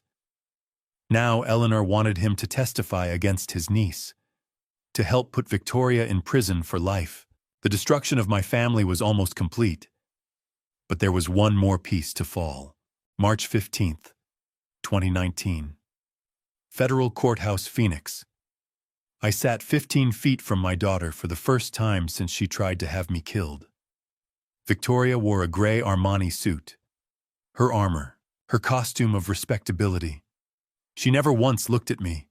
Not during jury selection, not during opening statements, not when the prosecution called my name. James had testified the day before. He told the jury about Harold Finch, the notary who died in 2006, 2 years before the forged contract was supposedly signed. Chemical analysis proved the ink was manufactured in 2018. Victoria's forgery collapsed in a single afternoon. Now it was my turn. Have you ever testified against your own child? Have you ever sat in a witness box, raised your hand, sworn to tell the truth, and then described how your daughter murdered your wife and son? I have. I looked at the jury, 12 strangers who would decide my daughter's fate, and I told them everything. Every document, every video, every lie. And I felt nothing. No satisfaction, no relief, just the hollow knowledge that I was doing what had to be done. The prosecutor walked me through the evidence methodically. Financial records, shell companies, wire transfers, then the videos. Victoria's face on screen discussing how to eliminate the old problem. Her browser history showing brake sabotage searches. Phone recordings of her ordering the arrangement. Victoria watched it all without expression. She still would not look at me. On day 3, the prosecution played Michael's final message. When my son's voice filled that courtroom, time stopped. My 28-year-old son dead for 5 months speaking to a room full of strangers about why his sister killed him. Dad, if you are hearing this, Mom and I did not make it. Victoria killed us. She killed us because we found out what she did, and we tried to protect you. I gripped the witness box rail until my knuckles turned white. I am not afraid, Dad. I am proud. Mom and I chose this. We chose to protect you. The courtroom was silent except for my son's voice. Juror number 4 wiped her eyes. Juror number 9, a retired Marine, had tears streaming down his face, and Victoria sat frozen listening to her brother explain why she murdered him. Her face showed nothing. But beneath the defense table, her hands were shaking. The brother she killed was testifying against her from beyond the grave. Even Victoria's control could not fully mask the impact. No further questions, Your Honor, the prosecutor said. The prosecution rested. I thought it was over. I thought the evidence had spoken. I thought Michael's voice had sealed Victoria's fate. Then Victoria's defense team called their final witness. Diana Rourke's face went pale when she heard the name. Marcus Hartley, Victoria's husband, her co-conspirator. The man who had planned murders with her on video. He walked to the stand in an orange jumpsuit, took the oath, looked directly at Victoria for the first time since his arrest. I have agreed to testify for the defense, he said, because Victoria Sullivan Hartley is innocent. I acted alone. Every crime, the embezzlement, the murders, was my decision. She knew nothing. The courtroom erupted. The judge called for order. Diana was on her feet, objecting, but I watched Victoria's face. Her expression showed nothing, but her eyes blazed with triumph. She had flipped her own husband. Even facing life in prison, Marcus was taking the fall for her. Whatever she had promised him, whatever she had threatened, it had worked. Victoria still had moves left, and she had just played her best one. The prosecution destroyed Marcus in 45 minutes. Diana Rourke played the murder planning videos where Victoria gave explicit orders while Marcus nodded and took notes. She showed wire transfers from Victoria's personal account to shell companies. She presented emails discussing eliminating the problem. Marcus's confession collapsed under cross-examination, and the jury saw a desperate man lying to save a wife who had manipulated him into taking the fall. Victoria's final gambit became additional evidence of her sociopathy. The jury retired to deliberate at 11 in the morning on a Tuesday. I sat in the courthouse gallery, unable to eat, barely able to breathe. The wooden bench felt like stone beneath me. James arrived at noon and sat beside me without speaking. The courtroom smelled of old wood and nervous sweat, the air stale from too many bodies in a closed space. At 3 o'clock, Maria Gonzalez walked through the gallery doors. She had driven from Nevada after I called weeks ago to thank her. She squeezed my hand once and sat on my other side. We waited. The jury deliberated for 3 full days, 72 hours of examining 87 documents, 94 video files, and 47 minutes of Michael's testimony from beyond the grave. 72 hours of dissecting my daughter's crimes while I sat in that courthouse hallway, unable to leave, unable to eat, barely able to breathe. James brought coffee. Maria brought food I could not swallow. Eleanor checked in twice daily with updates that were never updates. The jury is still deliberating, that is all anyone could say. Let me tell you what waiting for a verdict feels like when your daughter is the defendant. You do not pray for conviction. You cannot. Some part of you, the part that held her as a baby, that cheered at her graduation, that walked her down the aisle, still hopes for a miracle, still hopes there has been a mistake, still hopes you will wake up and none of this will be real. But you do not wake up. The hours stretch into days, and you sit in that courthouse hallway watching other families come and go. Other verdicts delivered, other lives decided while yours hangs in limbo. On the third evening at 7:03 p.m., the bailiff finally announced the jury's return. All rise. The words echoed through the chamber. I gripped the bench until my knuckles whitened my father's Seiko watch, pressing cold against my wrist. The foreperson stood a retired accountant in a brown suit, holding a folded piece of paper. Victoria rose at the defense table, her gray suit pressed, and perfect her posture that of a CEO awaiting quarterly results.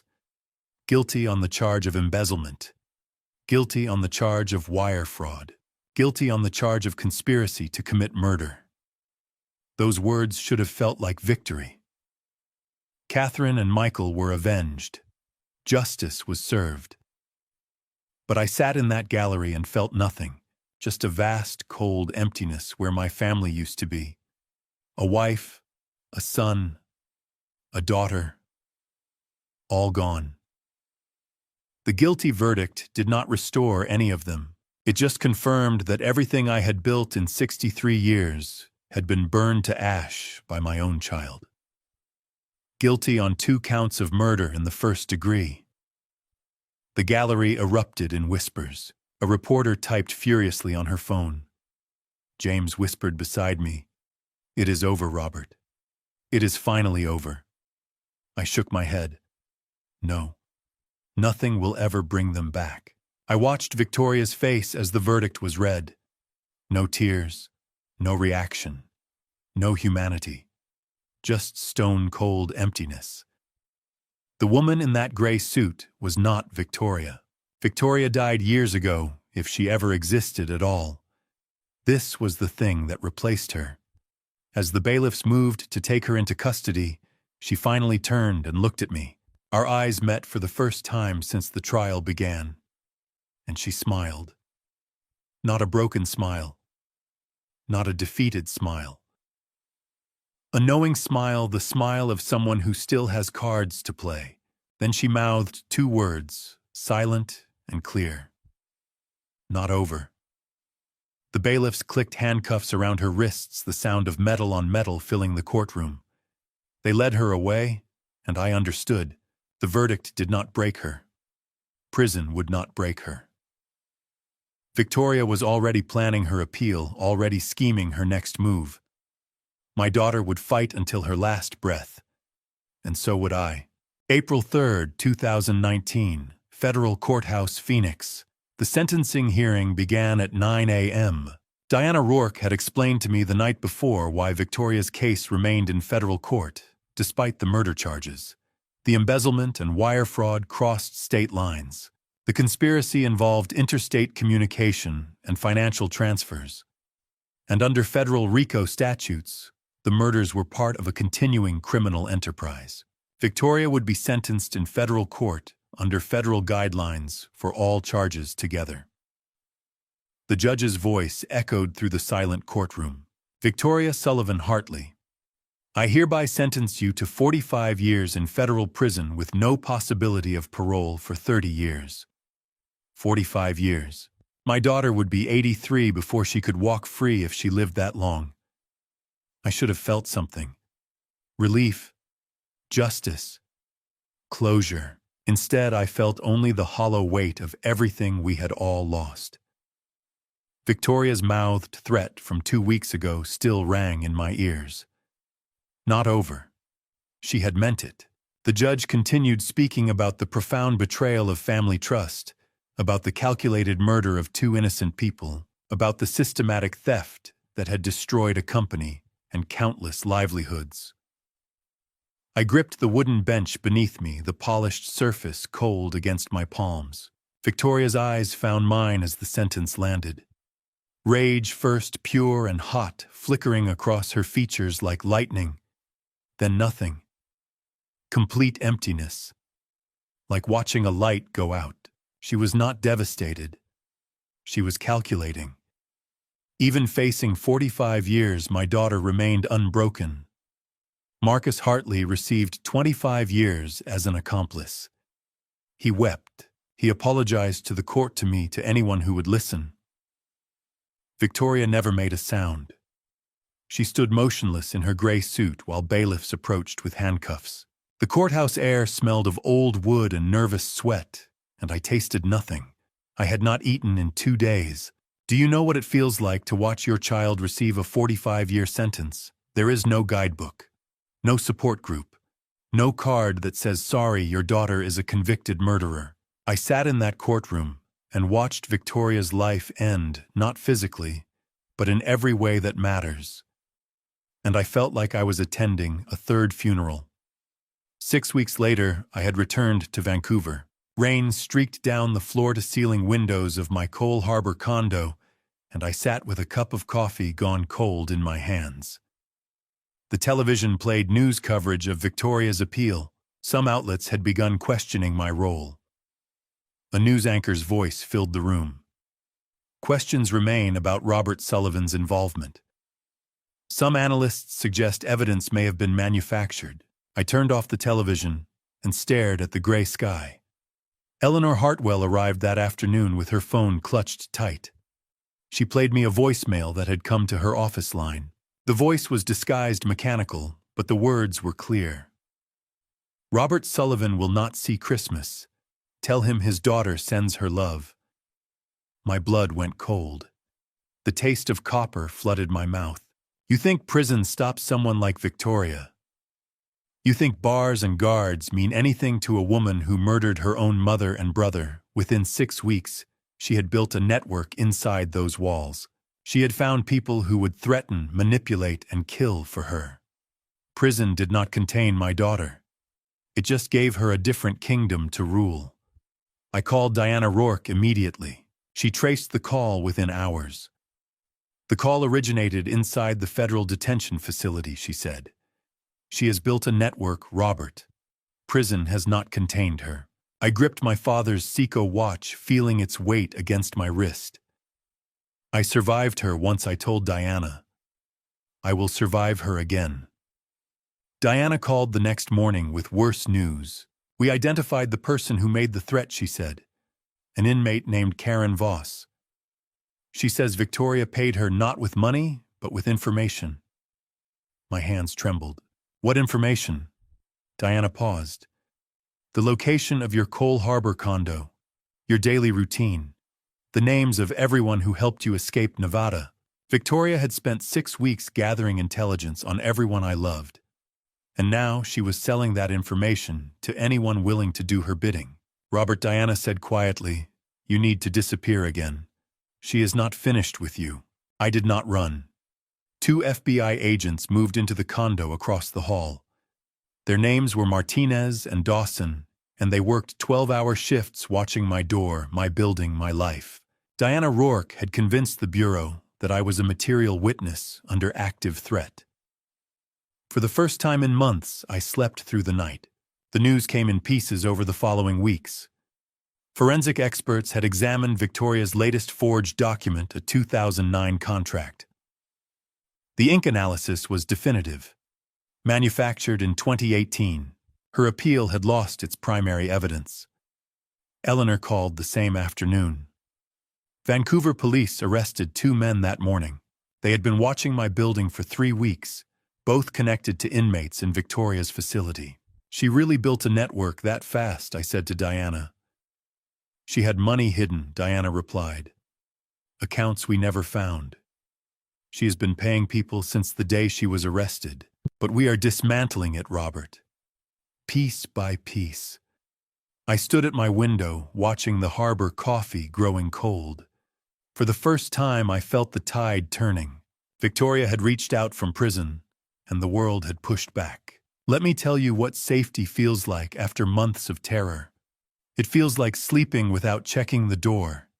It feels like drinking coffee by the window without scanning for threats. It feels like breathing without wondering if this breath might be your last. 2 FBI agents gave me something Victoria had stolen. Peace. Not happiness, but peace. June arrived with summer, and one evening my doorbell rang. I checked the monitor and felt my heart stop. James stood in the hallway, my younger brother, older and grayer than I remembered. 8 years had passed since we last spoke. A business disagreement had driven us apart, a rift Victoria had widened with lies. I opened the door. James stood carrying 8 years of guilt. Robert, he said, voice cracking. I should have come sooner. I believed them. When Victoria called after Catherine died, she said you were having a breakdown. She said you might hurt yourself. I believed my niece over my brother. She fooled everyone, James. Even Catherine did not see it until too late. I am so sorry. For the last 8 years. For everything. You are here now. That is what matters. I should have been angry. I should have demanded explanations. Instead, I pulled him into my arms and held on. He felt older, frailer than I remembered. The Vancouver sea air drifted through the door, and I tasted salt. We had lost so much time. But we were still here. Still family. The only family I had left. That evening, we sat on the balcony watching harbor lights. Whiskey warmed my chest. For hours, we talked about Catherine and Michael, about wasted years. Then James set down his glass. Robert, there is something else. Something I should have told you years ago. He stared at the water, unable to meet my eyes. Before Catherine contacted me about the escape plan, Victoria called me, 6 months before the murders. My hand tightened on the railing. She asked questions about your health, your mental state, your will. She was planning this, Robert. Planning everything at least 6 months before Catherine found the embezzlement. Your daughter started plotting your death before she even needed to. I did not sleep that night. James's revelation about Victoria's 6-month head start on murder kept echoing in my skull. But the next morning brought something unexpected. Diana Rourke's voice was tight with controlled excitement. Robert Marcus Hartley wants to talk. He is offering to testify against Victoria in exchange for a reduced sentence. I gripped the phone harder. He already testified for her. He confessed to everything. That was before he learned Victoria tried to have him killed in prison, Diana said. Someone put ground glass in his food last week. He nearly died. Now he wants revenge. Victoria had tried to murder her own husband. The man who committed perjury to protect her. The man who faced additional prison time for her lies. When he became inconvenient, she tried to kill him too. Marcus kept records, Diana continued. Payments to an outside contractor. Communications about the car. He never fully trusted Victoria. He was building leverage in case she turned on him. Physical evidence does not lie, and Marcus has plenty of it. Let me tell you about betrayal. Victoria betrayed her mother, her brother, her father. She betrayed the company her family built. And when Marcus became inconvenient, she tried to eliminate him, ground glass in his food. That is who my daughter is. That is who she always was. Everyone who ever loved her was just another tool to be used and discarded. July 15th, 2019.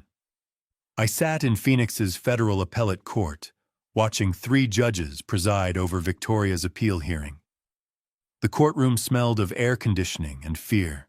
Marcus Hartley took the stand, his face pale and gaunt from weeks of recovery. Under oath, he told the truth. Victoria contacted a professional through encrypted channels. She paid $200,000 to sabotage the brake lines. I have the wire transfers. I have the communications. I have a recording of her saying, and I quote, "Make sure it looks like an accident." The courtroom went silent. I tasted copper in my dry mouth. Then Victoria exploded. Her scream was not human. It was feral, something that had worn a mask for 40 years, and finally tore it off. "You lying bastard," she shrieked. "I will kill you. I will kill you myself." Guards wrestled her down while she thrashed and screamed death threats. Judges banged gavels. Lawyers scrambled backward. I sat frozen, watching my daughter become a monster in front of the entire world. And I felt nothing but relief that everyone could finally see what I had seen. The appeal was denied that same day. Victoria's sentence stood. 45 years, no parole for 30. But as guards dragged her from the courtroom, she twisted in their grip and found my eyes. Her voice cut through the chaos, cold and clear despite her rage. "You think this is over? I have people everywhere. Maria Gonzalez, the nurse who helped you. I know where she lives. I know where her grandchildren go to school. You took everything from me, Daddy. Now I am going to take everything from you." One person at a time. The guards hauled her through the doors, but her words stayed behind. Maria, the woman who had saved my life with nothing but blankets and kindness and a borrowed car. She had asked nothing in return, except that I survive. Now my daughter was going to destroy her as punishment for helping me. I was moving before the courtroom doors closed. Diana caught my arm. "Robert, we have agents en route." But I could not wait. Maria Gonzalez had given me everything when I had nothing. Now Victoria's hatred was reaching across prison walls to punish her for that kindness. I had Maria's address. I had sent her money months ago. Now I was racing to make sure she lived long enough to spend it. Maria Gonzalez was safe. FBI agents reached her before anyone else did, relocating her and her family to a protected location within 6 hours of Victoria's threat. I paid for everything. New identities, new home, new life. It was the least I could do for the woman who had saved mine. Catherine's $52 million finally served a purpose I could feel proud of. But Victoria was not finished fighting. She never would be. In August 2019, I sat in Phoenix's federal appellate court one final time. Based on Marcus's testimony and the murder-for-hire evidence, prosecutors had filed additional charges. The judge's voice echoed through the chamber. Given the additional evidence of premeditated murder-for-hire, this court sentences Victoria Sullivan Hartley to life imprisonment without the possibility of parole. Victoria heard her life sentence with no expression, no rage, no tears, just empty eyes staring at nothing. I wondered if she was already planning her next move. Do you know what life without parole means? It means Victoria will wake up every morning in a cell until the day she dies. No release date, no hope, no future. For most people, that sentence would bring despair. For Victoria, it brought clarity. She had nothing left to lose. and someone with nothing to lose is the most dangerous person alive. September proved me right. Victoria faked a medical emergency. Guards found her unconscious in her cell with apparent self-harm injuries. When they rushed her to the prison hospital, she attacked a guard with a concealed blade, stole his uniform, and made it 50 yards before being recaptured. Diana called with the news. She nearly made it. Faked unconsciousness attacked when they moved her. Now she is in maximum security. Solitary confinement. No more networks, no more contacts. A week later, Diana called again. Her voice was strange. "Robert, there is something else. Victoria has formally requested a visitation. She wants to see you. She says she has something to tell you. Something about Catherine. Something you do not know. Let me ask you something. If the person who murdered your wife and son, your own daughter, requested to see you from prison claiming she had secrets about your dead wife, would you go? Would you give her that power? Would you sit across from the monster who destroyed your family and let her speak? I did not know the answer. Part of me wanted to refuse to deny her anything. But another part, the part that still remembered Catherine's face, needed to know what Victoria knew. I flew to Arizona 3 days later. Maximum security visitation. Bulletproof glass-monitored phones, armed guards at every door. The air smelled of disinfectant and recycled fear. Victoria was waiting when I arrived. She looked older, thinner, paler, the gray jumpsuit hanging loose on her frame. But her eyes were the same. Cold, calculating, patient. She picked up the phone on her side of the glass and waited for me to do the same. The receiver was cold against my ear. "Hello, Daddy," she said. "Thank you for coming. I was not sure you would." I said nothing, just waited. My mouth was dry, bitter with the coffee I had drunk that morning. Her smile was small, knowing. "I want to tell you about the night Mom died, about what really happened, about the phone call she made to me 30 minutes before the crash." My blood froze. "She called you?" Victoria nodded slowly. "She called from Michael's phone. Check the records if you do not believe me. October 15th, 2018, 7:47 p.m., 32 minutes before the accident." She leaned closer to the glass, her breath fogging the barrier between us. "Do you want to know what she said, Daddy? Do you want to know why your perfect wife called the daughter she knew was going to kill her? Catherine never called Victoria. I checked the phone records myself. Diana helped me access them within 48 hours. October 15th, 2018. No call to Victoria. No call from Michael's phone. Victoria had lied about the final conversation, about Catherine's secret, about everything. She had wanted to see me just to twist the knife one more time. But I went back anyway, because I needed to hear the truth from her own mouth. Not about Catherine, about herself. Victoria sat behind the glass partition, hollow-eyed and shackled. The failed escape attempt had cost her what little privilege she had. The visiting room smelled of disinfectant and recycled air. I picked up the phone. The plastic was cold against my ear. "There was no phone call," I said. "Catherine never contacted you.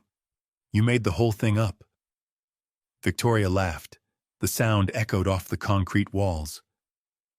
"Of course I did. I wanted to see if you would come. You did. Even now, Daddy, I can still make you dance." Why, I asked. Why any of this? The money. The company you really do not understand. Do you? Her voice was flat empty. "I have been planning this for 5 years. Every detail, every step. The embezzlement was just the beginning. I needed capital. I needed leverage. And I needed everyone to trust me completely before I made my move. 5 years. My daughter spent 5 years planning to murder her mother and brother. 5 years of family dinners and holiday gatherings and birthday celebrations, all while she was designing our destruction. I sat across from her and tried to find the child I had raised. The little girl who had held my hand, the teenager who had asked me to teach her to drive. She was not there. Maybe she had never been there. I planned everything, Victoria continued. The shell companies, the fake documents, the brake sabotage. I researched every method. I tested every angle. And when Mom started getting suspicious, I accelerated the timeline. I knew she was gathering evidence. I knew Michael was helping her. So I eliminated them before they could expose me. Do you regret it? I asked. Any of it, your mother, your brother, everything you destroyed. Victoria smiled, the cruelest smile I had ever seen. I regret getting caught. That is all. 4 words. That was all she had to offer. No remorse for Catherine, who had loved her despite everything. No grief for Michael. No acknowledgement that she had destroyed a family that would have done anything for her. Just regret at being caught. I looked at my daughter through that bulletproof glass and understood finally that she had never loved any of us. We were just obstacles. I stood to leave. There was nothing more to say. Victoria would rot in that cell until she died, and I would never see her again. But as I turned toward the door, she spoke one last time. Daddy. I stopped but did not turn around. Mom knew, Victoria said. At the end, she figured out my plan before I was ready to execute it. That is why she built all those escape routes for you. But she did not run. Do you know why I turned? Victoria's smile made bile rise in my throat. She stayed because she thought she could save me. She thought if she just gathered enough evidence, she could get me help instead of prison, therapy instead of punishment. Even at the end, she was trying to protect her monster daughter. Victoria laughed. The sound was inhuman. She died still loving me. Is that not the saddest thing you have ever heard? I walked out of that prison carrying Victoria's final words, like stones in my chest. Catherine stayed to save her. Catherine died still loving the monster who killed her. For weeks, I could not reconcile it. Then December came, and Eleanor arrived at the Cole Harbor condo with a small package in her hands. This was in Catherine's safe deposit box, she said. She left instructions. Give this to Robert 1 year after Victoria's sentencing, if he survived. Inside was a flash drive and a handwritten note in Catherine's perfect script. My dearest Robert, I recorded these for you. Watch them when you are ready to understand everything. I love you. Always. Catherine. I plugged the drive into my laptop and pressed play. Catherine's face filled the screen. Alive. Beautiful. Speaking to me from beyond the grave. Robert, if you are watching this, I did not survive. I need you to understand. I knew about Victoria long before the embezzlement. I spent years watching her, hoping she would change. Every time I found another lie, another manipulation, I told myself it was the last one, that she would get better, that I could save her. I was wrong. By the time I found the embezzlement, I knew the truth. Victoria was not broken. She was not sick. She was simply empty, and she was going to destroy us all. I watched my wife on that screen and understood everything. Catherine had carried this burden alone for years. She had watched Victoria become a monster and never told me because she was trying to protect us both. She spent years hoping while secretly building an ark for the flood she knew was coming. And she never complained, never broke, never asked for help. The second video showed Catherine and Michael together. My son's face filled the screen and I tasted salt as tears rolled down my cheeks. Dad, if you are watching this, Mom and I did not make it. I want you to know I chose this. Mom gave me the option to run. I could have gone to Canada, waited for you there, but I could not leave her alone against Victoria. Do you understand what Michael did? My son was 28 years old. He had his whole life ahead of him. Catherine gave him an escape route. He could have flown to safety, and he refused.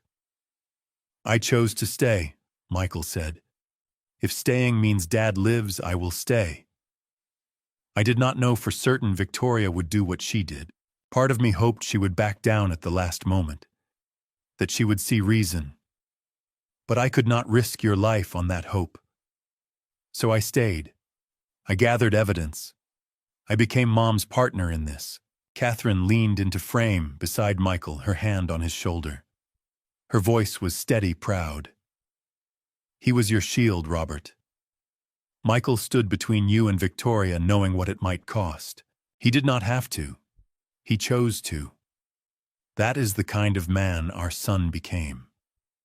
The video continued with both of them explaining the escape plan, the hidden money, the FBI contact. But I could barely focus. My son had hoped Victoria would not kill them. He had stayed anyway. He had chosen his father's life over his own survival, knowing he might be making the biggest mistake of his life. "I am not a hero," Dad Michael said near the end. "I am just your son. And protecting you is what sons do. I love you. This is not your fault. None of it. Live. Survive. Be happy. That is all I want." The video ended. I sat in darkness holding my father's Seiko watch so tightly the edges cut into my palm. Catherine and Michael had died for me. Not by accident, by choice. They had seen the monster coming and placed themselves between her and me. I owed them more than grief. I owed them a legacy. I picked up my phone and called Eleanor. "The $52 million Catherine left me," I said. "I want to use it. All of it. I want to build something. A foundation. For families destroyed by people like Victoria. For survivors like me." Eleanor was quiet. Then she asked what I wanted to call it. "The Catherine and Michael Sullivan Foundation. For those who stay when they could run." The Catherine and Michael Sullivan Foundation was established in January 2020. But before we could launch, James found me on the balcony at midnight, staring at the harbor lights. He did not speak at first, just stood beside me, two brothers who had lost so much finally standing together again. Then he reached into his jacket and pulled out an envelope. "Catherine gave this to me 2 years ago," he said. "She made me promise to give it to you only after everything was over, only when you were ready." I recognized her handwriting on the front, just my name. Robert. 2 years. Catherine had entrusted this letter to James 2 years before she died. Even her final words of love had been carefully timed, given only when I would be strong enough to receive them.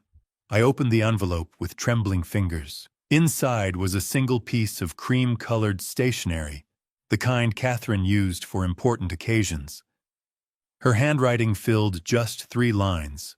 3 sentences that would stay with me for the rest of my life. "Robert, you are the strongest man I have ever known, even if you never believed it yourself. I have never been happier than the 34 years I spent as your wife.